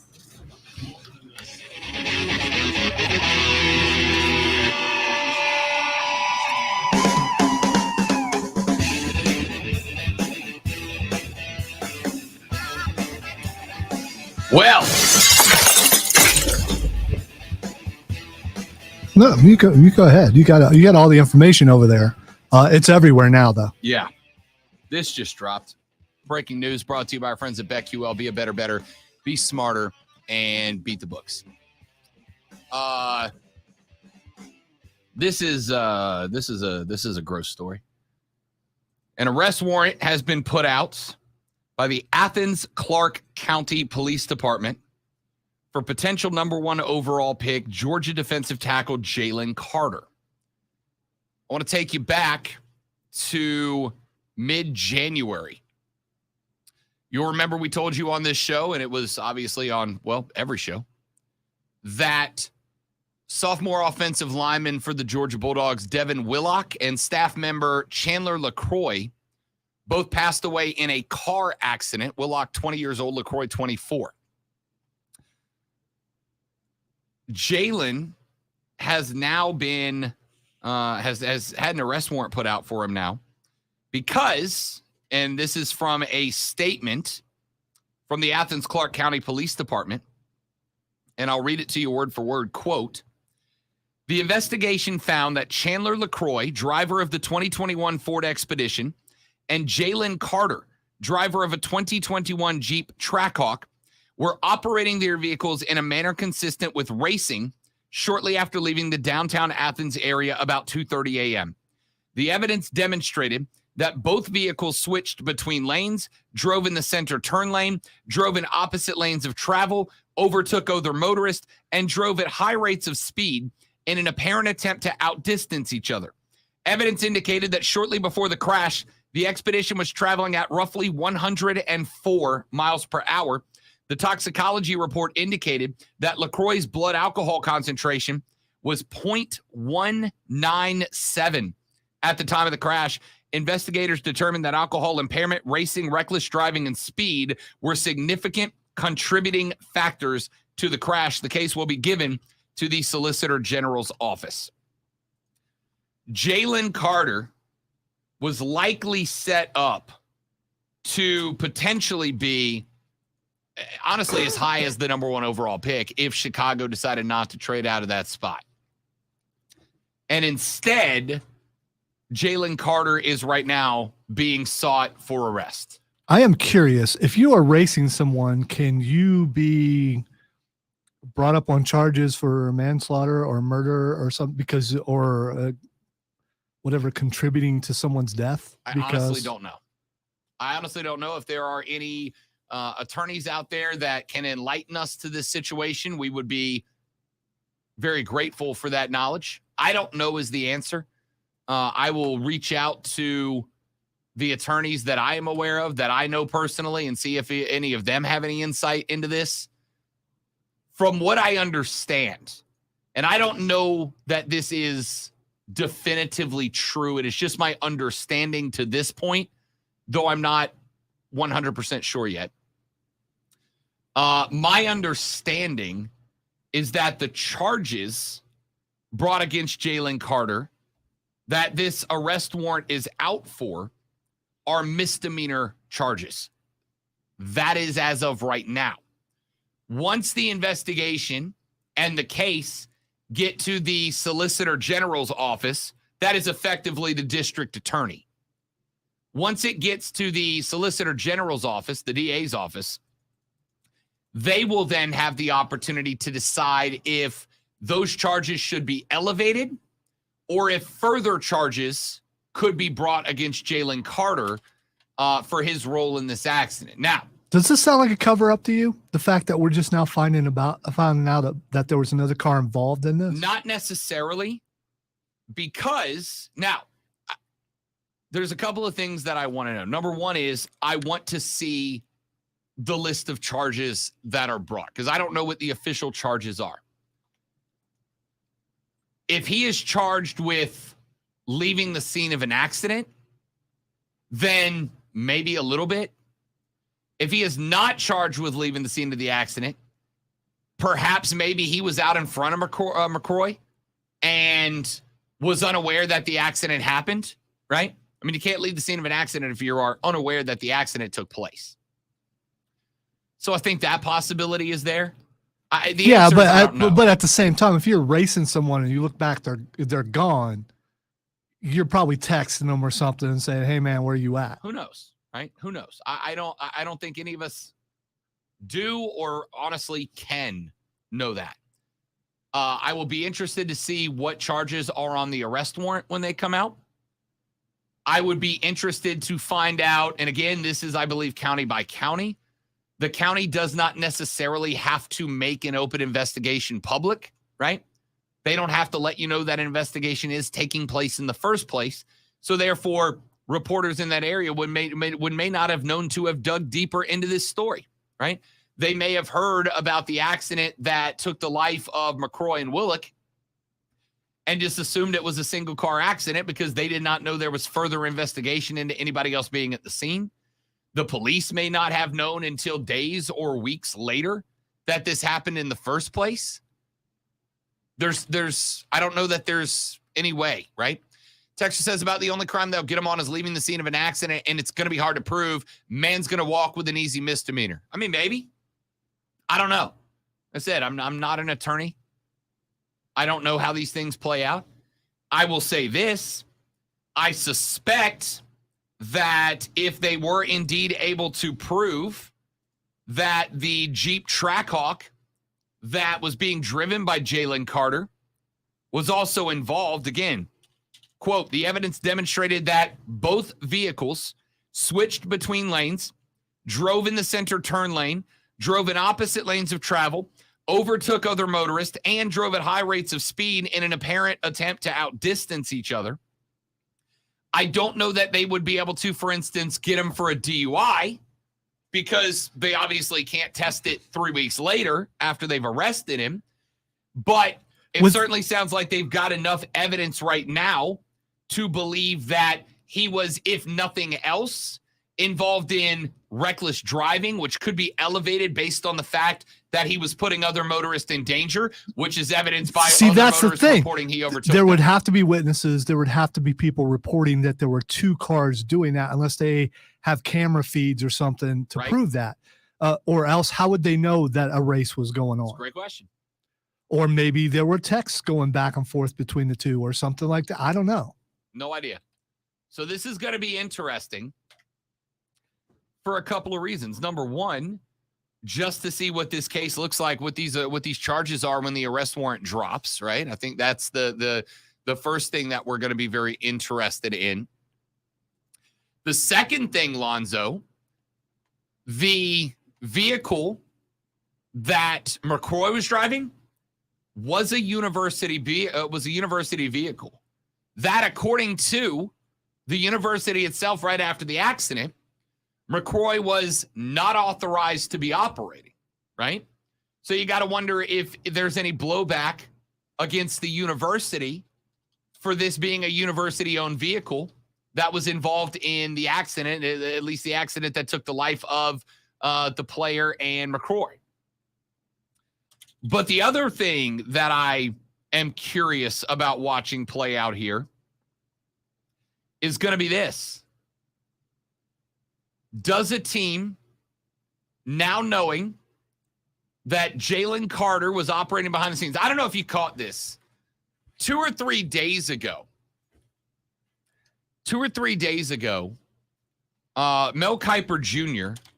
was asked about the fact that he had Jalen Carter a little bit further down the draft board than the consensus third overall pick that most people suspect he would have turned out to be. And Kiper said that there were character concerns about Jalen Carter. There were character concerns, behavioral concerns about Jalen Carter that NFL teams had a problem with. And Mel Kiper Jr. got put on blast, right? He got put on blast. How can you say that? You don't know this kid. You don't know about his life. You're not that dialed in. How could you know this? And then 2 or 3 or 4, whatever it is, days later, this drops. So it turns out Kiper was correct because this is absolutely a concern. My question is, knowing what we know, knowing there is an ongoing investigation, knowing that there is a warrant out for an arrest of Jalen Carter that he will have to respond to. And knowing that at the very least, I'd be willing to bet $1 to a donut that Jalen Carter is going to end up facing, at the very least, a civil suit, right? Like the family involved, probably of Willock, maybe not McCrory, because his blood alcohol volume of over twice the legal limit is probably going to restrict any consequences or any payout settlement that might go back to him. But unless they tested Willock's BAC and even so, he's a passenger, right? Like, he's a passenger. So it's not on him, letter of the law, to my understanding. Again, not an attorney. But if there is a civil suit brought against Jalen Carter, then, as Joey B just said, he'll be spending a significant amount of his first-round draft money on that civil suit, both to defend himself and then potentially for a settlement, for a payout. My question here is, Lonzo, if you're sitting there at number 3 and you're Arizona, and Jalen Carter was your pick, which, by the way, the pick is Will Anderson now, all right? Will Anderson, you're now the 3rd overall draft pick in this draft. But if you were sitting there at 3, or maybe you're Seattle at 5, which, by the way, now this gives, I hate to make this about football because this is bigger than football, but now you're Seattle sitting at 5, right? Jalen Carter would have been your pick if he was there. You picking this cat to be on your team? Despite his immense football talent, can you bring this guy onto your squad now? Can you make the old second chance argument that so many teams have made in the past when dude hasn't even gotten to his first chance and blew it already? Well, here's the thing. He's at the combine and he's talking to people right now. So can he convince you enough to make you go, all right, you got these problems and this is bad. Why should we take a chance on you? Can he convince someone to do that? I don't know. I think he drops quite a bit. I don't think you're wrong, dude. I don't think you're wrong. But an NFL team will take a chance for sure. I have no doubt.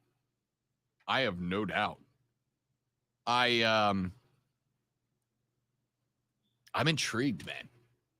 Listen, the NFL already has a pretty bad rap of allowing guys with tremendous talent to effectively get away with some heinous stuff, right? Like, the procedure at this point is effectively do a heinous thing, get cut by the team you're on, do a couple of PR, I'm really sorry stunts, and get another team who puts out the memo of, we really believe in second chances.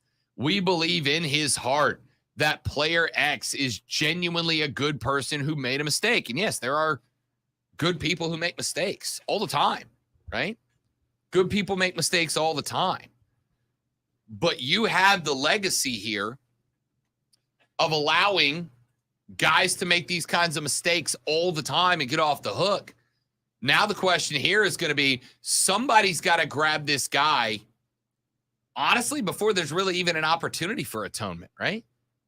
Jalen Carter likely will not have seen the inside of a courthouse by the time the draft takes place. Again, I'm not a legal expert, but the draft is in what? Less than 2 months at this point? He likely will either not have seen or will be very close to getting into the scene of a courthouse for, again, at the very least, a civil trial that'll get brought against him. I don't know how this plays out, but I will tell you, it is going to be very intriguing to see how the NFL and its individual teams handle this, right? Could the NFL make Jalen Carter unavailable for the draft? He is ineligible for the draft until this issue is resolved. If they do not make him ineligible for the draft until the issue is resolved,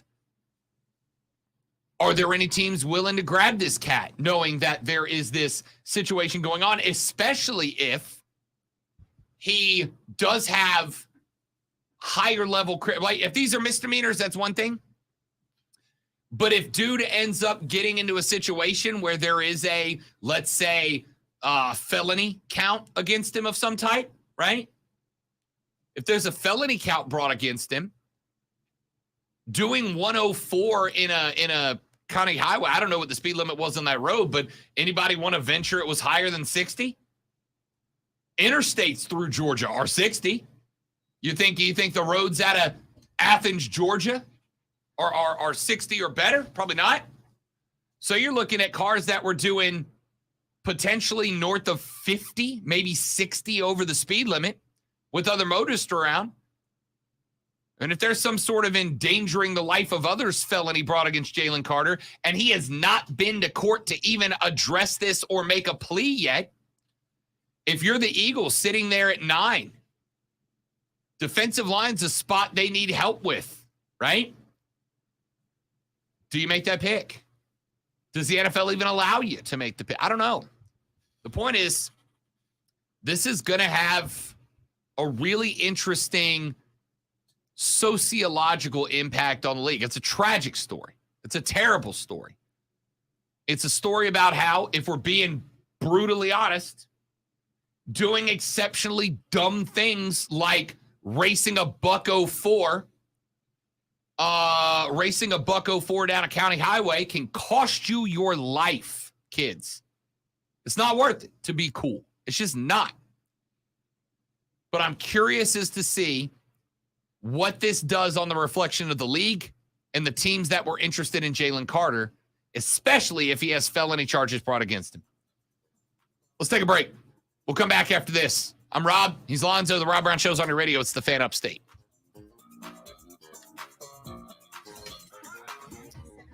Yes, little brother. I would say you definitely came in too late. Yeah, that's why you never comment till you know the whole story. But you are getting a phone call right now, so answer your phone.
Yeah, that's on him though.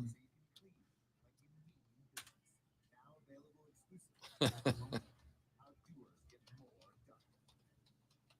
the Ingles Market Studio, the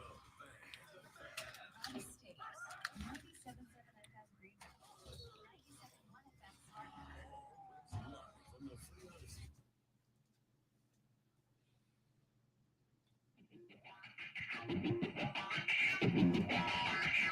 All right, since we just got a couple of minutes left in this segment, I will tell you, was on the phone with an attorney during the break there.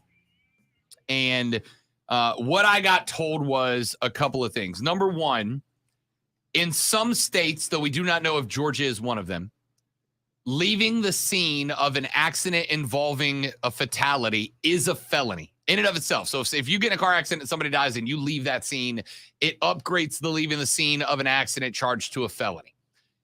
The issue here is they would have to prove that he was aware of the accident, right? So if the argument from Jalen Carter is, I was a mile up ahead of this guy and I had no idea that he wrecked, so I didn't know, therefore I couldn't have left because I didn't know what happened, and there's no way to prove that he saw the accident take place, then they probably can't get him for that. He also told me that the charges that are filed, which, again, as far as we know, are misdemeanor charges. He said that now that the district attorney, or in this case, the solicitor general of the county, has the case, the charges are filed. The arrest warrant is filed for those charges, but more charges absolutely can be added, right? He told me that he has had cases where charges have been added to the initial charges weeks or even months after the initial charges were filed. So it is possible that they went ahead and got this filed initially because that's just what they have right now, that the Solicitor General has the case, which means they can continue the investigation alongside the agencies in charge of it. They can continue that investigation and can, down the line, end up adding more charges to the case. So just because there are no felony charges now in the initial arrest warrant does not mean that there won't be any later. Now, as far as what happens to Jalen Carter in the draft, like I said, my question mark was, might they give him an unofficial 1-year suspension if there are felony charges brought up and if they end up sticking, right? If there are no felony charges added and there are only misdemeanors, frankly, I don't think anything happens. The only thing that makes this interesting is that the draft is a month and 26 days away, and it could be that the felony charges don't hit until right around, if not after the draft. The other thing that makes it interesting, as pointed out earlier, he's actually at the combine and this news is broken. Yeah. So there are a bunch of GMs and scouts and all those guys there who can talk to him directly about this. My question is, do you want to? You know, you are sitting across from a guy who has an active arrest warrant, right? Because keep in mind, it's not, I mean, it is about finding the best talent for your football team through the draft, but there's also the element of, obviously, the optics of this, right? If you sit down with an interview with Jalen Carter today at the draft, you are sitting at a table with a man with an active arrest warrant out that is connected to the fatal accident that killed two other people. Now, it was also pointed out, I already caught this, but it was pointed out that the fact that the driver of the vehicle involved in the accident had a BAC that was over twice the legal limit, right? Well, there's going to be a lot yeah. of responsibility pinned on him as well. But chances are they came from the same place if they're racing. So there's a good shot that he might have also been drinking. We don't know. Can't prove that. Right. You Right? can't. And in court, But the only thing that matters is we what know you can the prove. hypotheticals that they throw up, these questions they ask players at the combine. Do you ask a question? Here's a hypothetical for you. You and your buddy, let's say you're on the Colts and you're having a good time and you go out and you decide, oh, my car's faster than his. and then something happens to him, and you see something happens to him, do you go back? Well, I mean, Do you is that a question that should be asked? I think if you're going to have the stones to sit down with a guy who has an active arrest warrant right now and ask him a question, I think it's very fair to genuinely ask him, what happened? Tell me about what happened that night. Like, tell me exactly what happened. And keep in mind that we are going to have a guy stationed in Athens, Georgia, whose only job every day between now and the draft is checking in with the police every day to find out what they've learned. And the second we find out that one piece of information you gave us isn't true, you're out, right? But my question is, would you even sit down and have the interview in the first place with a guy with an active arrest warrant connected to the death of a teammate because they were being idiots at 2:30 in the morning on a highway out of Athens, Georgia? I guess we'll find out. We'll pay attention to this as it continues to break. Back after this, Rob, Lonzo, it is the Fan Upstate. His attorney's not going to let what happen, Sean? Not going to let somebody in there? I mean, and I don't know how FOIA acts. I don't know what Georgia's like. Florida has sunshine laws, which basically means that anytime an arrest warrant or arrest is filed or arrest is made, the media can have all the details, right? It is fully out in the sun. I don't know if Georgia has the same style of sunshine laws. I suspect not, but I don't know for a fact. So my question is, what steps can the attorney take to make sure that as this investigation is ongoing between now and April 27th, day one of the draft, that NFL teams can't have somebody there digging through the information?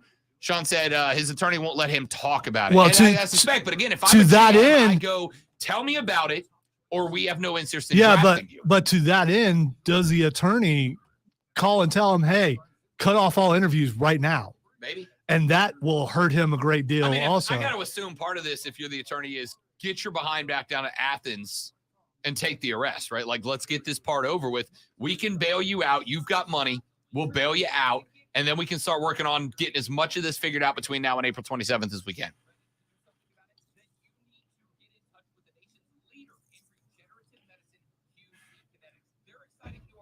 Well, James, Mel Kiper obviously knew something was happening. So yeah, but yeah, he knew something. We don't know that he knew this. He knew what was happening. Be right back.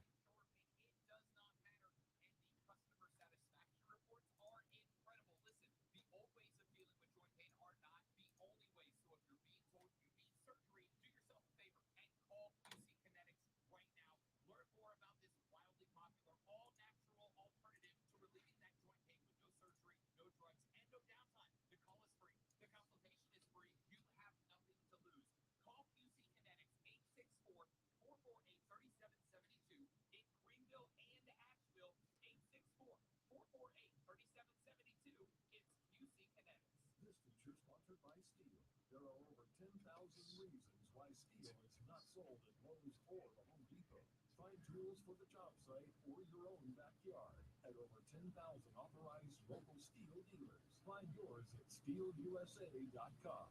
SC Department of Corrections is hiring correctional officers, nurses, food service specialists, facilities maintenance, licensed mental health professionals, and more positions statewide. $7,500 to $10,000 sign-on bonuses for various positions available. The Department of Corrections has great employee benefits, like 6 weeks of PTO accrued yearly and police officers' retirement. Start a rewarding new career with great benefits today. Visit joinsedc.com for more info. Sponsored by SC Department of Corrections, SCBA, and this station. It's not easy being the one everyone counts on to keep your operation running, no matter the weather or supply chain hiccup. But we get you, Raymond in Buffalo, Maria in Miami, and Jules in Troy, taking control of everything that's under your control. At Grainger, we're here for you with high-quality supplies for every industry, plus real-time product availability and access to experts ready to help. Call, click Grainger.com, or just stop by.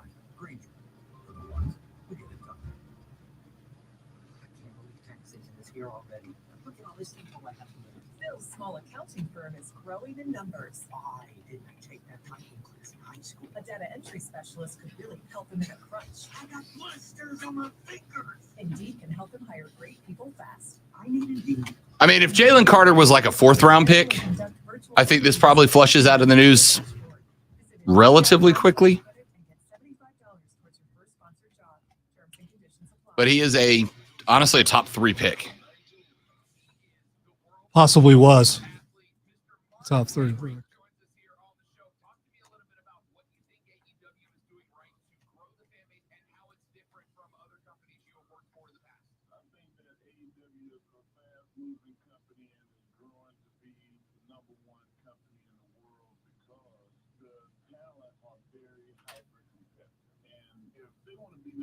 They realize what they have to do. Everybody else can say that it's not a competition, but when you're trying to be number one, then it's competition. If they're not trying to be number one, then they're missing the boat. I feel like that when you have that mindset, every week you're trying to prove that. And we've been number one on cable for several weeks this year, and that's really, really hyper impressive for a company that's only been around for 2 years.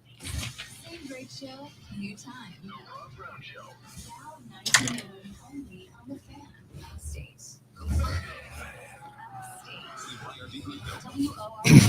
Hey, is that the Upstate Fan in the Fan Upstate? Yeah, 100% it is. It is loud too. And dirty and old. Dirty. Was there like a plume of smoke that came out of it when you turned it on? It's been on all night, so I didn't turn it on.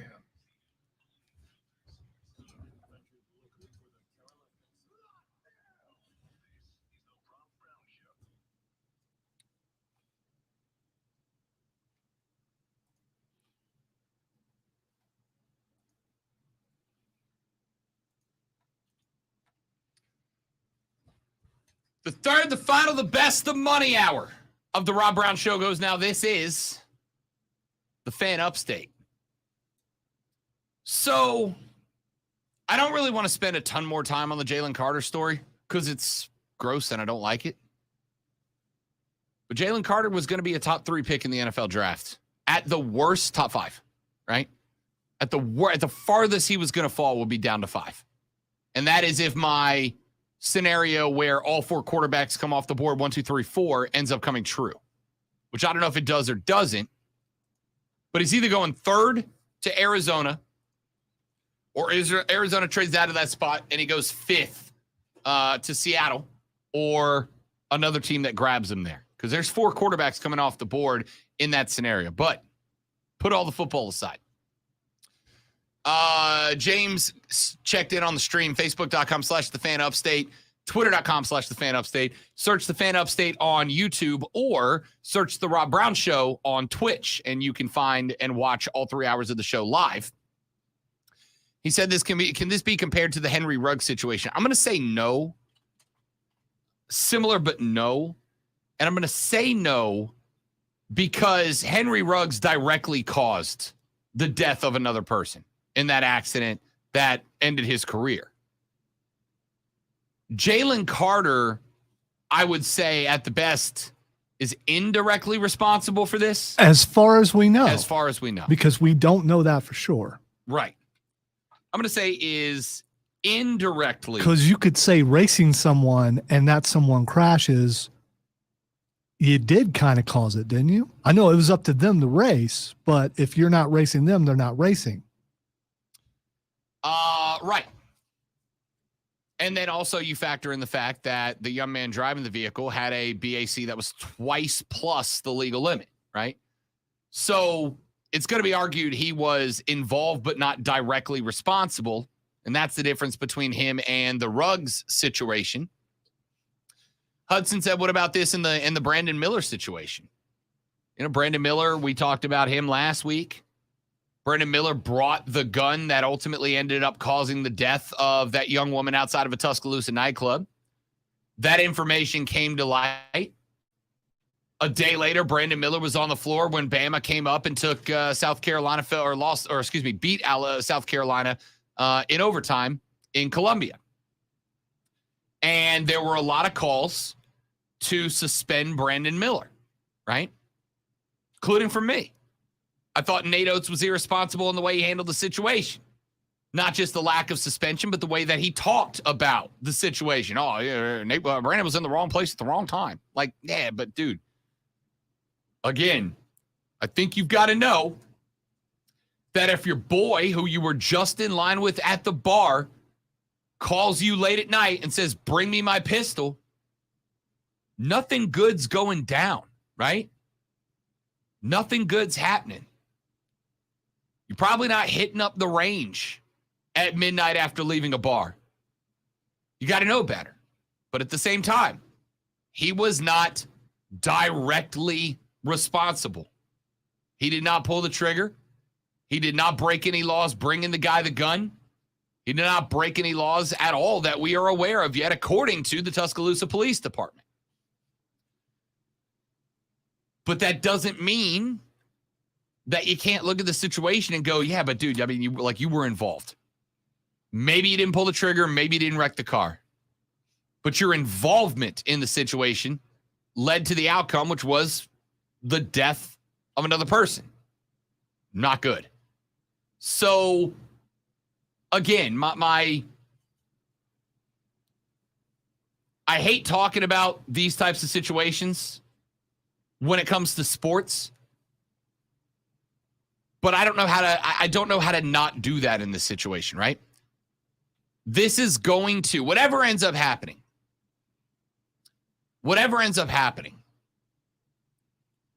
this is going to have an impact on the optics of both the National Football League and any team that decides to overlook what's happening and draft a kid, right? Now, I had somebody hit me up during the break and say, well, Rob,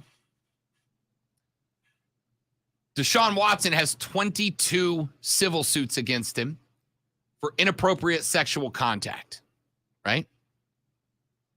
Doesn't appear that any charges are going to be brought or that he'll be convicted on them. But 22 civil cases of inappropriate contact against Deshaun Watson. And my response is right, but Deshaun did get an unofficial 1-year suspension, right? He elected to sit out.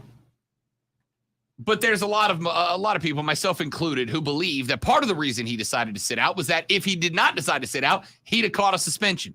So why not just take the suspension unofficially? And it got overlooked. Deshaun served his, 8-9 game suspension this year, and then got to play.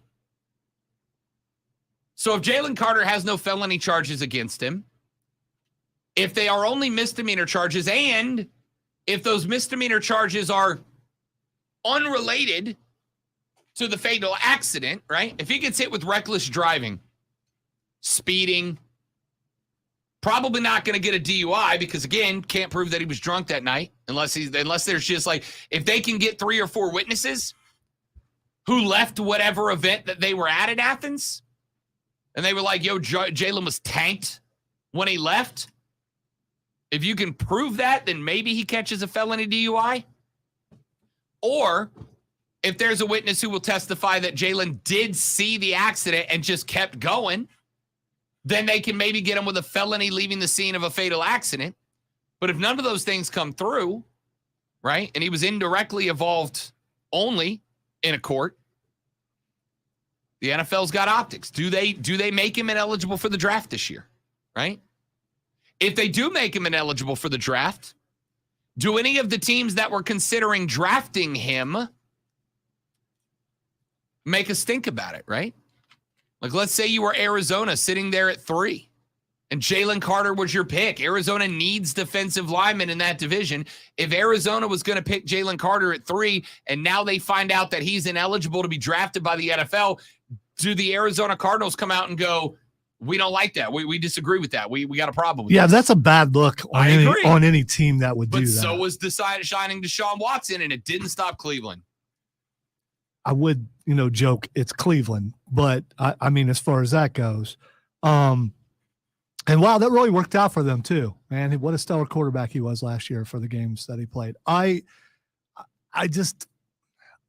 don't think a team will come out and go, this is unfair. We were going to draft him. How dare you do this, NFL? But I also don't think the NFL will stop him from being drafted.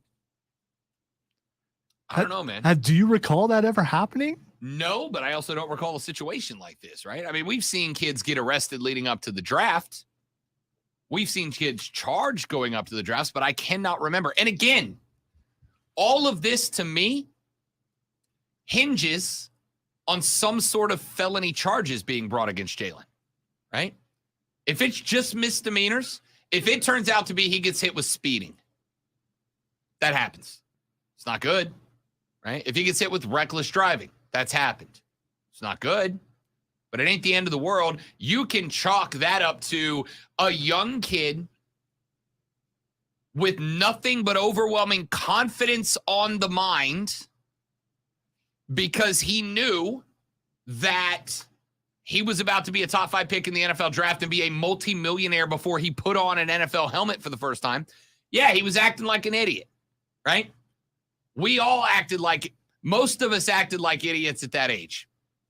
If I was to tell you that in my 1992 Cadillac Seville with its 3.2-liter North Star V8 engine, that I didn't go fast when I was a kid, I'd be lying to you. And I can only say that now because my dad's not around to beat the hell out of me anymore. Well, you want to look at me like most of us. Yeah, I went way too fast. Yeah. One time racing a buddy in my 77 Camaro, which went to 120, buried the needle, looked at him because I was beating him, looked over, was 5 feet from the wall, and that was it. Yeah. I have never went that fast ever again. Yeah.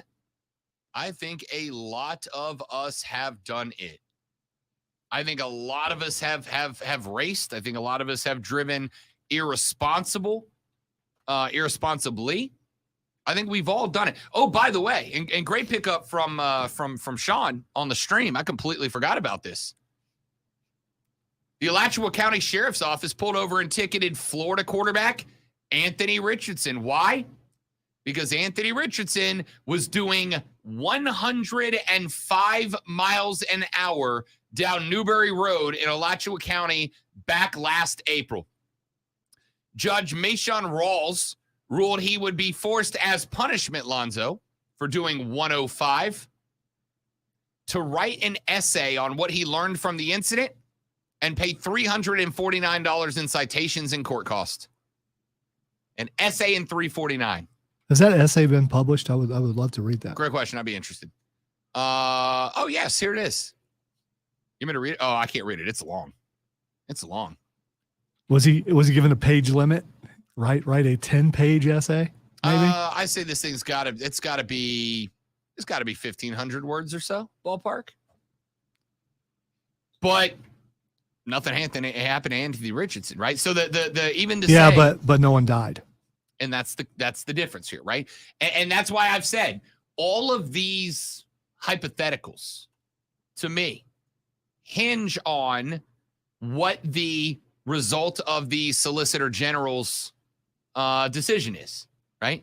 If he decides or she decides after further investigation to bring felony charges directly connected to the fatal accident, it's significantly different. But if not, they're not going to ban a 20-year-old kid. They're not going to ban the kid from going to the league. He's 21. He turns 22 in April. 21 years old. They're not going to take the kid's life, career, and future away from him based on misdemeanor speeding charges. Even if it was egregious, they're not going to do it. But if the Solicitor General between now and April 27th, when the draft kicks off live in Kansas City, if the Solicitor General brings a felony charge, specifically leaving the scene of a fatal accident or whatever else, then I think this conversation kicks into gear. Either way, tragic story, awful story, and kids, especially you teenagers, getting your licenses, getting your first car, getting to drive yourself around for the first time, listen to your Uncle Rob. I promise you there is going to be a point in time where you're going to look down at the RPM-o-meter and think, let me see what this bad boy can do. Unless you come from one of those families and they gave you a smart car, then you don't have to worry about it, ever. Don't do it, okay? Don't do it. Because I promise you, like, you're going to think that you're going to get to impress all your buddies by going, hey, I got the Corolla to 102 last night. I got the Accord to 104 up on the interstate. But that type of traffic violation will be a massive hamper on you for a very long time. A very long time, right? For a very long time. And if you end up getting yourself or someone else killed, there's no coming back. You are good. That is going to be connected to you for the rest of your life. It's not worth it, kids. Trust your old Uncle Rob on this. Let me take a break. We'll come back here in just a minute. I promised you a Bravos segment. I get to the Bravos segment, and I do it next. It is baseball season, y'all. The Rob Brown Show rolls on. It's the Fan Upstate.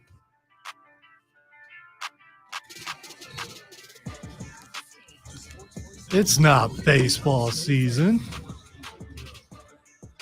Opening day hasn't happened yet.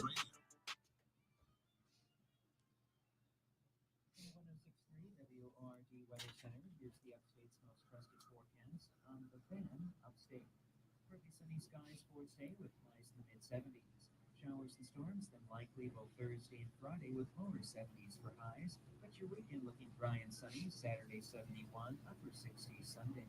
I'm meteorologist Michael Carroll on the Fan Upstate. Right now it's 64.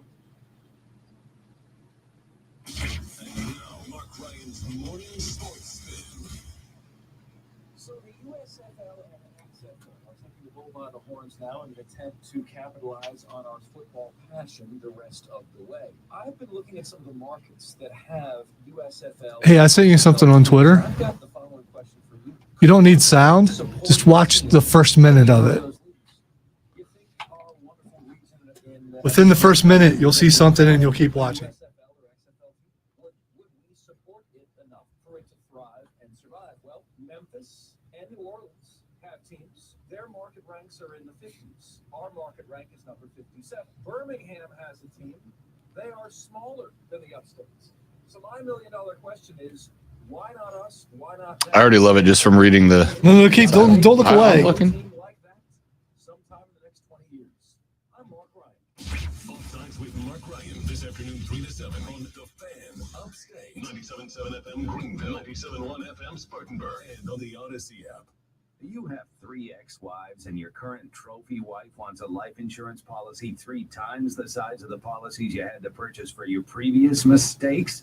If so, you need to call Big Did you see the knife Term yet? Provider. I bet you looked away when that happened. That's fine. Big Blue is intimately familiar with your problems. And if you're 50 or 60 years old and in reasonably good health, a $1 million policy should only cost about $100 to $200 per month. Big Blue may have a solution for your previous policies as well. You may even save enough money to lighten the load on your new $1 Did you see the knife? million policy. Remember, Oh, it gets worse. Keep watching. he's like you, except he's only on number 2. Call Term Provider at 800-700-6898. That's 800-700-6898 for $1 million in term life insurance that you can live with. There's another part you'll do that if you see it. The arm? No, not that. 800-700-6898. You see the head? Not yet. Yup. Incredible. Incredible. Due to a decline in the economy, CarShield is announcing a low-cost month-to-month vehicle protection plan that is now available to the public to save any driver out-of-pocket expenses on future auto repairs. That dude is getting his gold where it needs to go. For covered auto repairs. Yes, you heard that correct. Pay almost nothing for covered auto repairs. An open phone line has been established for all drivers to call for a free quick quote. Call 800-932-8603 now. Drivers who are covered will not have Can't wait till after the show to listen to it with the sound on. Plan is at an all-time low.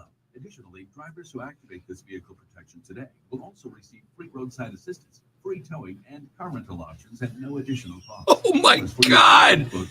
800-932-8603. That's 800-932-8603. What do you have to lose? Call 800-932-8603. Again, 800-932-8603. Sponsored by Taco Bell. Taco Bell is sorry for going too far with its past breakfast. All you need in the morning. Yes, Hudson. Opening day, Yes, bro. look, Hudson knew exactly what it was. Opening day, bro. That's funny. Hudson knew exactly what it was by the reactions.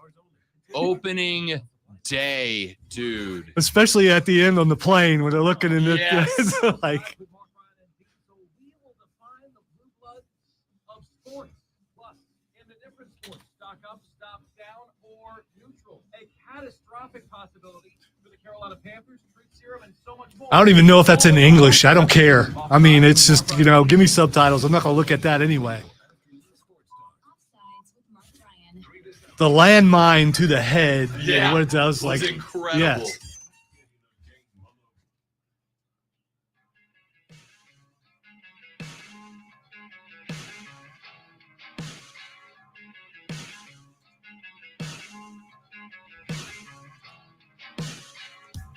Let's talk baseball, shall we?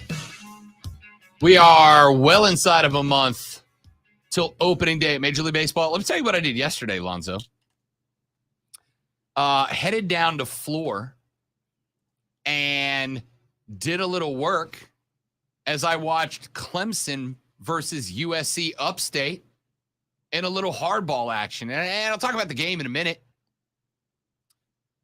But I got to tell you, Zoe, I got there. I got out of the rental car. I walked up to the stadium, and Floor Field is one of my favorite places in the Upstate, right? When I moved here 3 years ago, I lied to you, by the way. Yesterday was the first day I got here, but we also got in late at night and pretty much went straight to bed. Today was like my first day as a resident of the Upstate 3 years ago. And one of the first things that I did was go to Floor Field, where I watched Furman play South Carolina in baseball. So yesterday I rolled up to Floor, one of my favorite places in the Upstate, and I got there about an hour before first pitch, right? Wanted to settle in, find my spot, all that good stuff. So I got there, and as I'm walking up to the stadium, you know the front gate where they got the big giant baseballs and the statue of Shoeless Joe Jackson. I'm walking up to the stadium gate, Zoe, and before I get in, there's music playing over the PA speakers in the stadium. But before I could even see the field, you walk in through that gate, and you're basically walking into right field, and you can look straight down to home plate. And what did I hear, Zoe? I heard the sound of balls popping mitts. I heard the chatter back and forth between the players. I heard the ping of the Pongo bat giving a little IF practice. The weather was perfect. The sky was blue. I smelled the concession stands getting the food ready. I smelled the grass that just got cut. My man, I had the goosebumps, dude. Were they playing Take Me Out to the Ball Game as you walked in? No, actually, they were playing. That's the only way it would have been perfect, I guess. They were playing one of AC/DC's new tunes, like off that album they just released last year. I can't remember the name of it or the song that was playing. But they're playing AC/DC. Tells you how memorable the new stuff probably is. Nah, I didn't love it. I didn't hate it. I just didn't love it. They're playing the new stuff. I hear the sound of baseballs popping mitts. You hear that? I mean, if there's a better sound than that sound when those metal spikes hit the dirt, right? Heard the fungo bat, ping, giving the IF practice. Man, I just got goosebumps, dude. Baseball's back. If there is anything better than warm weather, cold beer, and a live baseball game, I don't know what it is. Now, Clemson's baseball team is currently and unfortunately, and I don't use this word often, so you know I don't use it lightly either, riddled with injuries right now. So they're in a bit of a struggle. Got swept by UCF last weekend. Played a midweeker on a Tuesday night against USC Upstate. Upstate got the better of them 6-3 yesterday. Clemson jumped out early. Upstate piled them on in the middle of the game, and Clemson was never able to respond after that. Coming up on Saturday, Lonzo, another game I'll be at. How about we open this season with Clemson v. South Carolina at Floor in downtown Greenville, South Carolina? You know where I'll be, kids. You know where I'll be. If you need me on Saturday, you will find me at Fluor Field. You will find me live and in living color at Fluor Field for a little Palmetto Bowl baseball edition. Come by and see me. I love Major League Baseball. I love the MLB. Man, I don't know that there's anything better than live college baseball. Live college baseball may honestly be my favorite thing to attend. I love football. I'll never stop. I'm a basketball guy at heart, but live college baseball in the sunshine on a beautiful upstate afternoon is untouchable.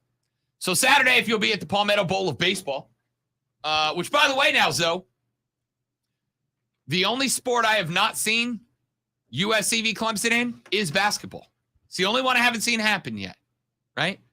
I've seen them. This will be my third SCV Clemson game. I saw them once in Columbia. Last year, I saw it in Clemson, and now I'll see it here in the Ville. So this will be my third game. I've seen them in hockey. I've seen them in football. Now it's just this.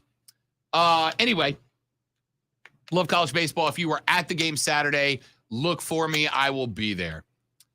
Let's go with the Atlanta Braves. The Braves last year put together a 101-win season.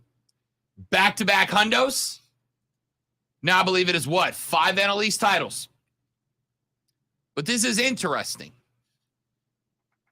The good news is, according to Las Vegas, the Atlanta Braves are projected to win their 6th consecutive NL East title. That is great if you're a Braves fan. Not so much if you're a Mets fan, because the Mets just keep finding ways to blow it. This will be NL East title number 6 if they get it. But what is more interesting is the over-under win totals set for the 2 NL East rivals out of Vegas. Now, these could go up or down based on how spring training looks. These could go up or down based on injuries in spring training. Guys who are and are not available when opening day gets here in under a month. The Braves over-under total right now is set at 95.5. 95.5. The New York Mets over-under is set at 94.5. Now, to give you some comparisons, the highest over-under in the league belongs to the Houston Astros and the LA Dodgers. Those teams are both projected to win 96.5. The Yanks and the Braves share number 2 on this list. They are tied for the second highest over-under total at 95.5. The Mets, 94.5. Oh, the hiccups. Perfect. Great timing.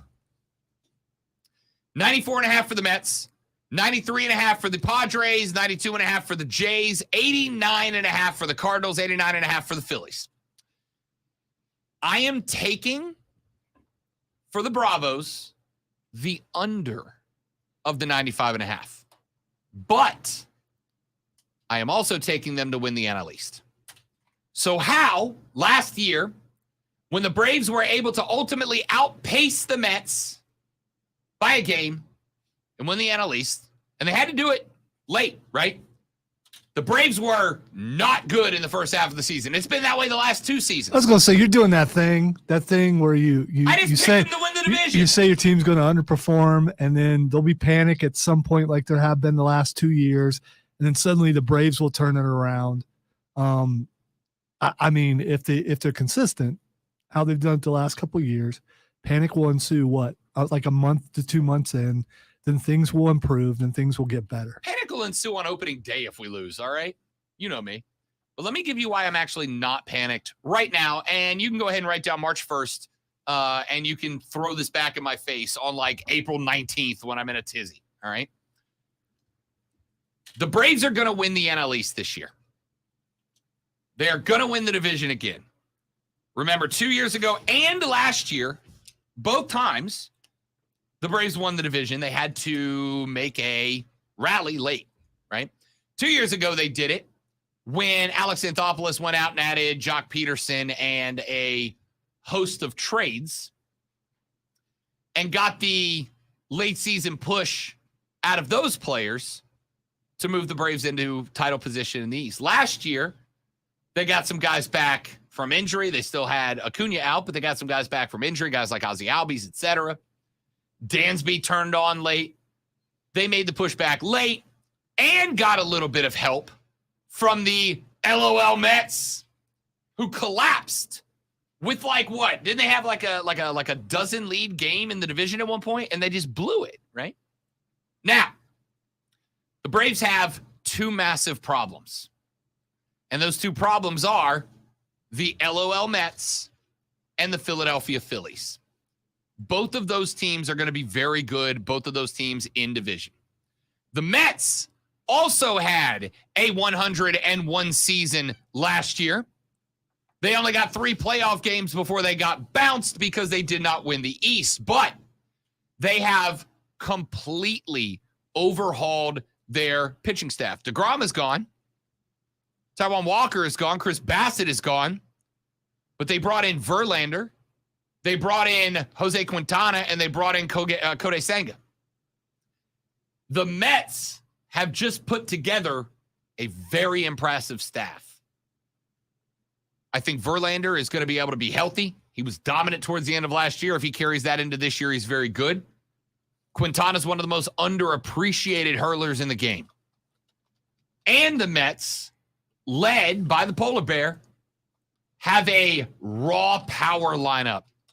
That is a lineup that if your pitcher catches them on one of his bad days, they're going to wreck you. They're going to jump out to a 9-10 run lead, and you're not going to catch up, right?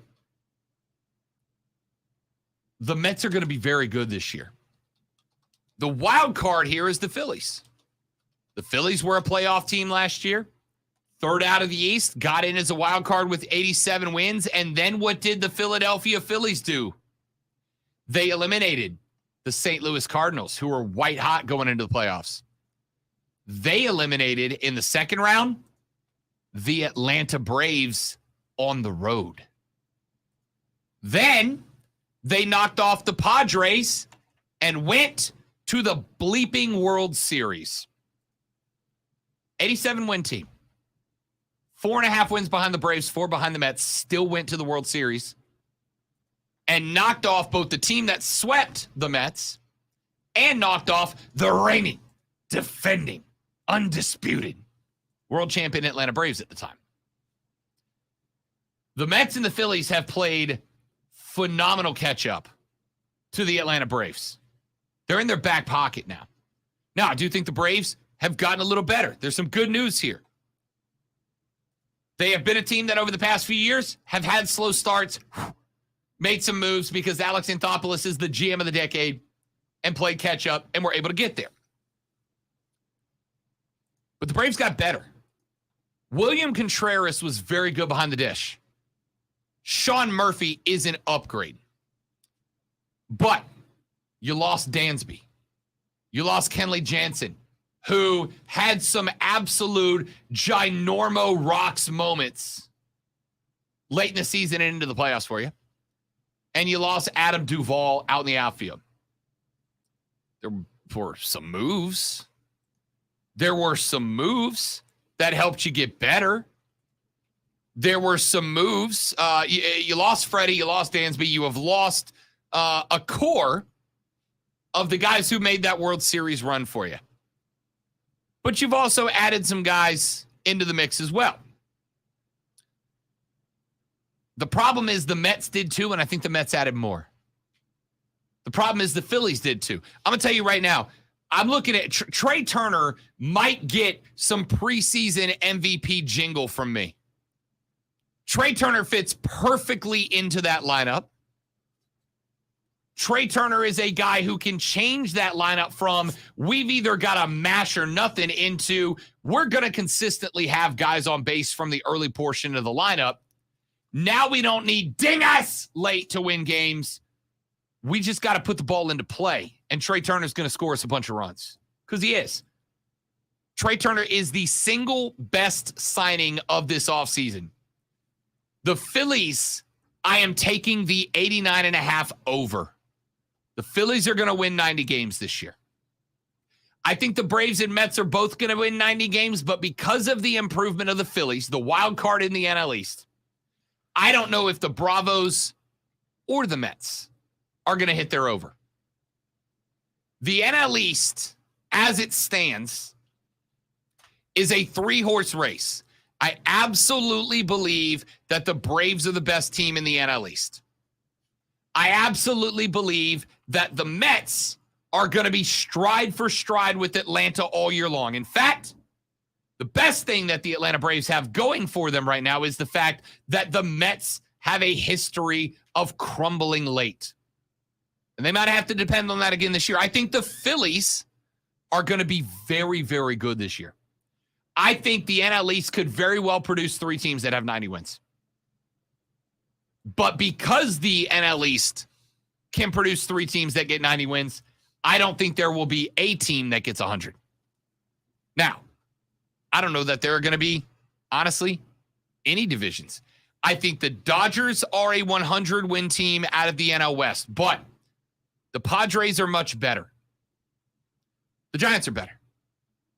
The Diamondbacks were shocking last year in certain spots. They went streaks. And the Rockies at home last year, at home, not on the road, but at home last year, the Rockies were exceptional at home. The AL East, the Yankees are going to win 100 games this year.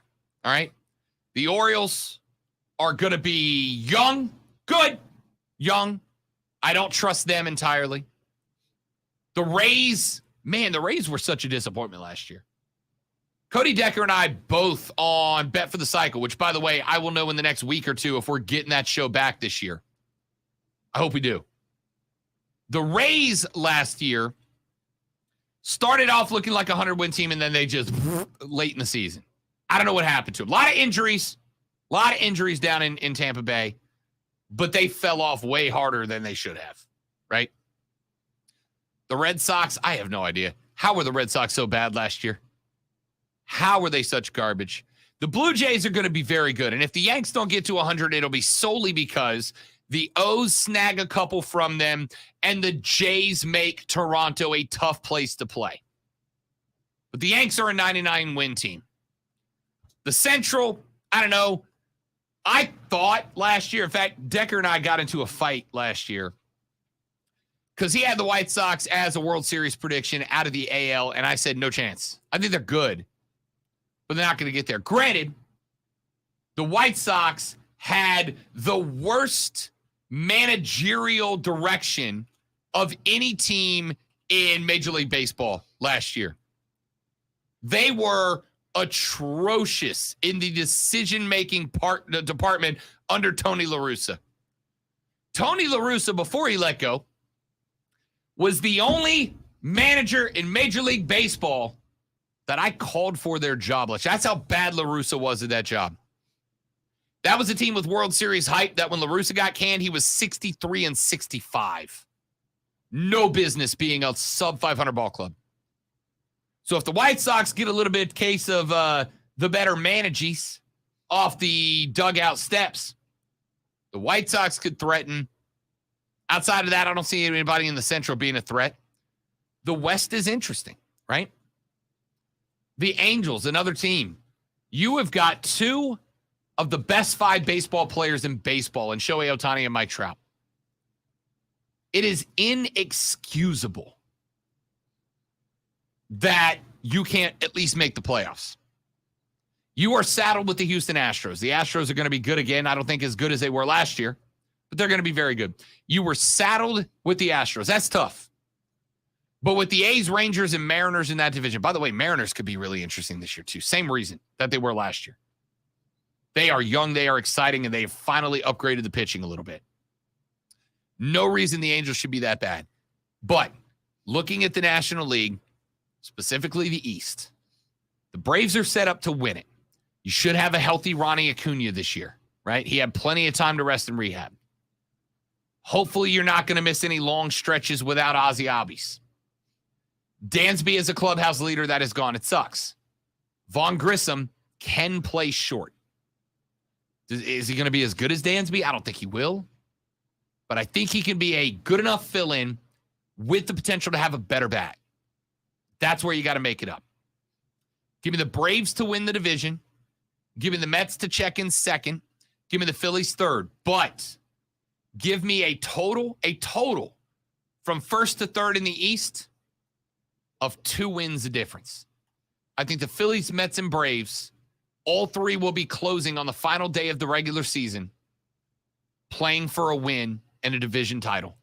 Give me the Braves, then the Mets, and the Phillies, but give me like 93, 92, and 91 wins between them. I'm taking the under for the Braves and the Mets.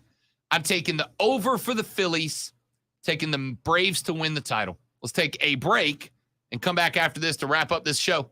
I am Rob. He is Lonzo. You're listening to The Rob Brown Show. You're listening to The Fan Upstate.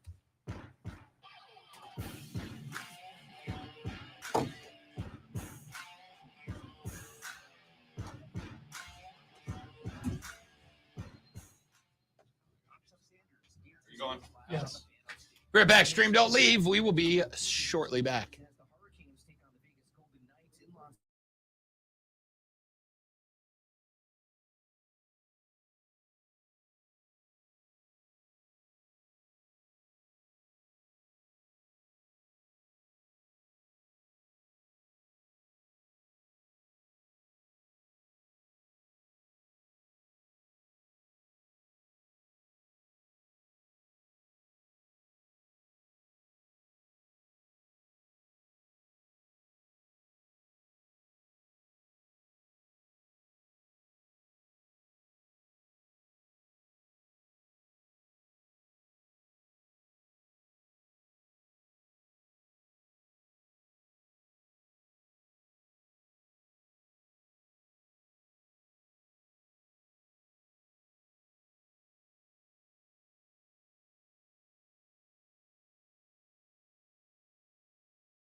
Which one do you want it to be? That she's sleeping in the bed. I'd rather she get in trouble for being in the bed than running the neighborhood.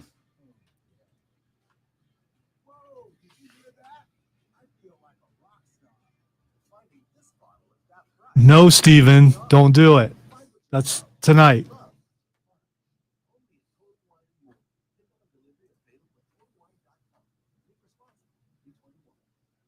That being said, I'm going to be working from home this afternoon because I got to go home and make sure my dog's not feral. Yeah, if you have to go check and see if the dog is feral, it's probably too late. Today, cloudy, warm, and breezy, high of 74. By the way, that Atomic Heart game is on Game Pass. Is it? Okay. I looked last night. Well, good, because that's what I need is another game. I didn't see if it was on Xbox One, but it probably is. All right, it's not time for Twitter yet. Just letting you know. Yeah.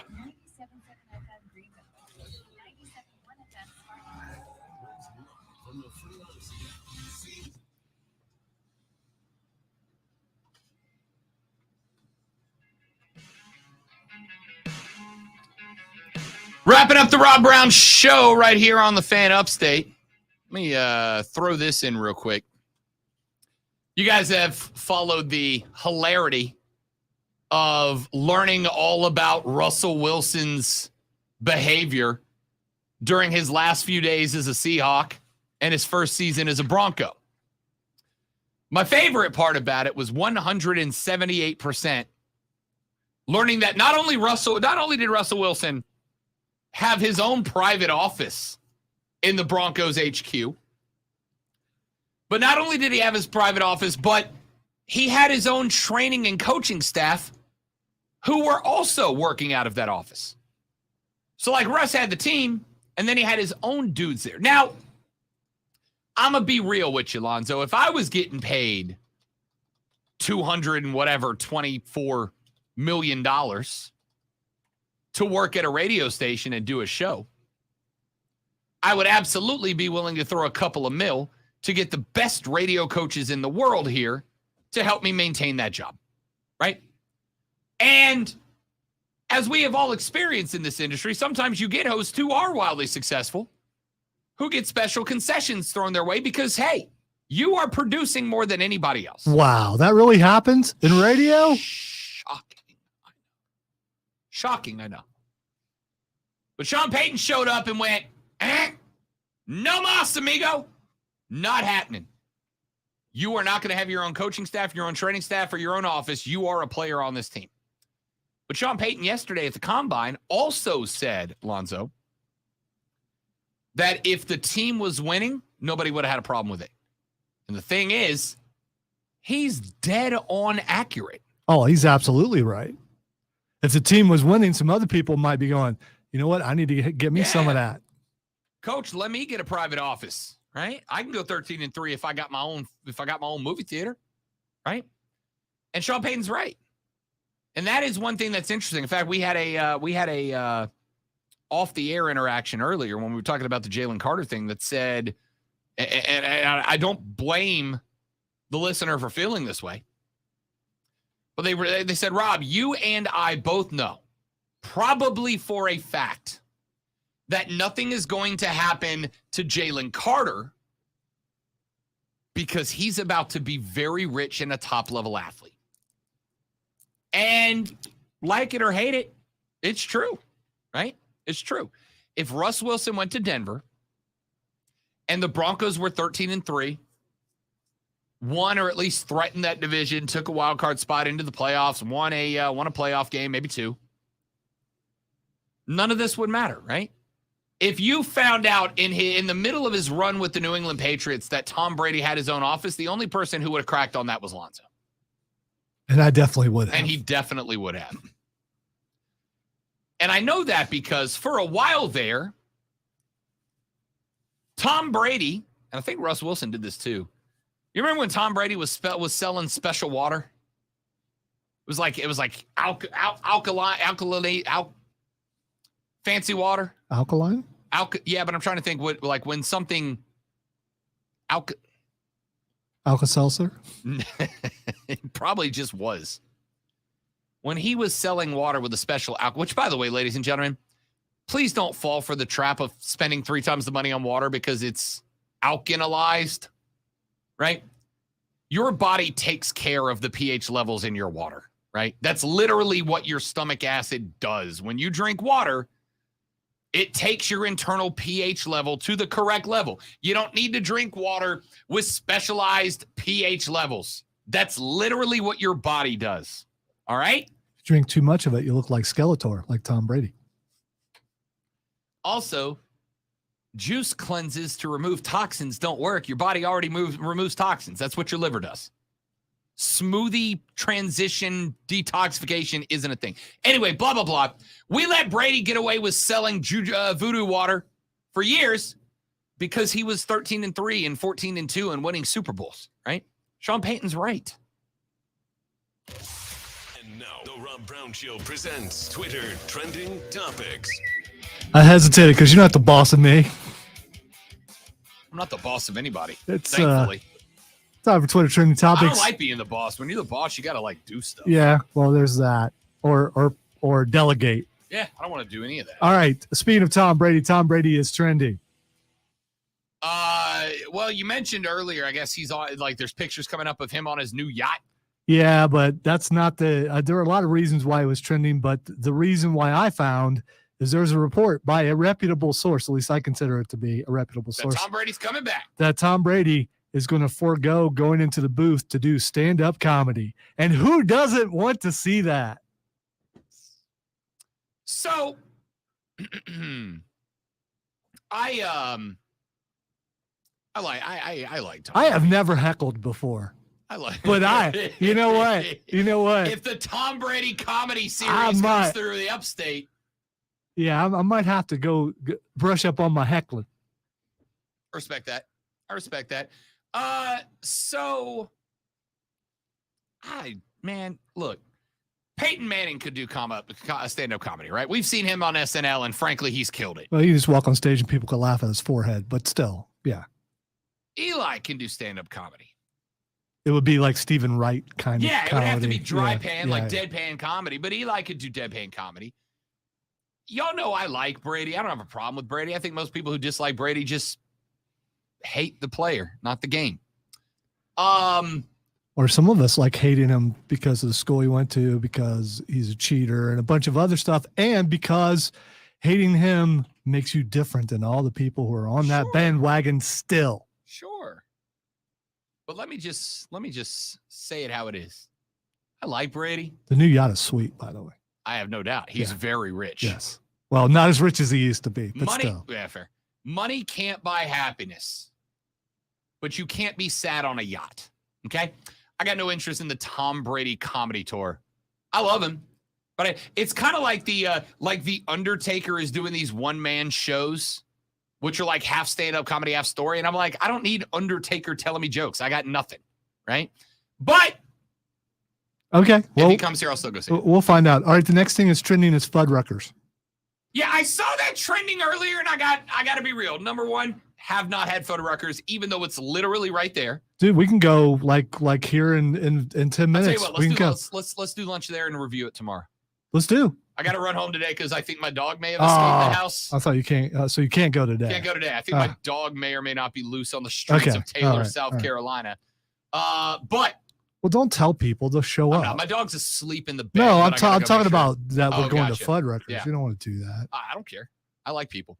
After the show I tomorrow, Zoe and I are going to go around the corner to Fuddruckers, and I'll have my first Fuddruckers, and we'll review it. That being said, why is it trending? Well, you've never had it before? I've never had Ever? Fuddruckers. Ever. So you never had the wedge fries and the hot cheese sauce Never that you had can. Fuddruckers. How do you feel about cheese? Look at me, Lonzo.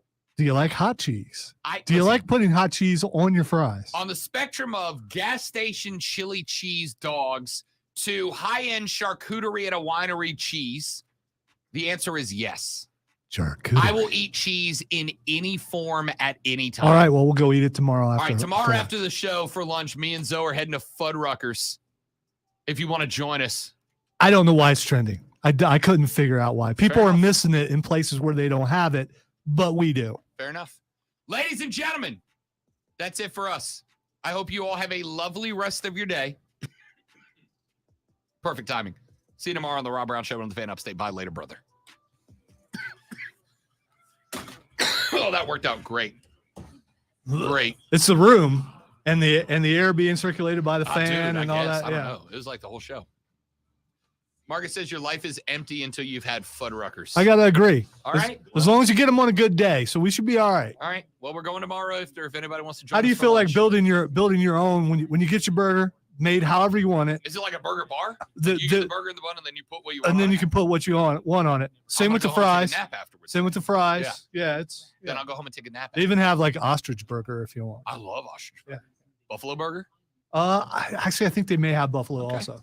I think I've had ostrich there. Well, we will have it tomorrow. We will review it. If anybody wants to join us, 12:30 at Fuddruckers tomorrow.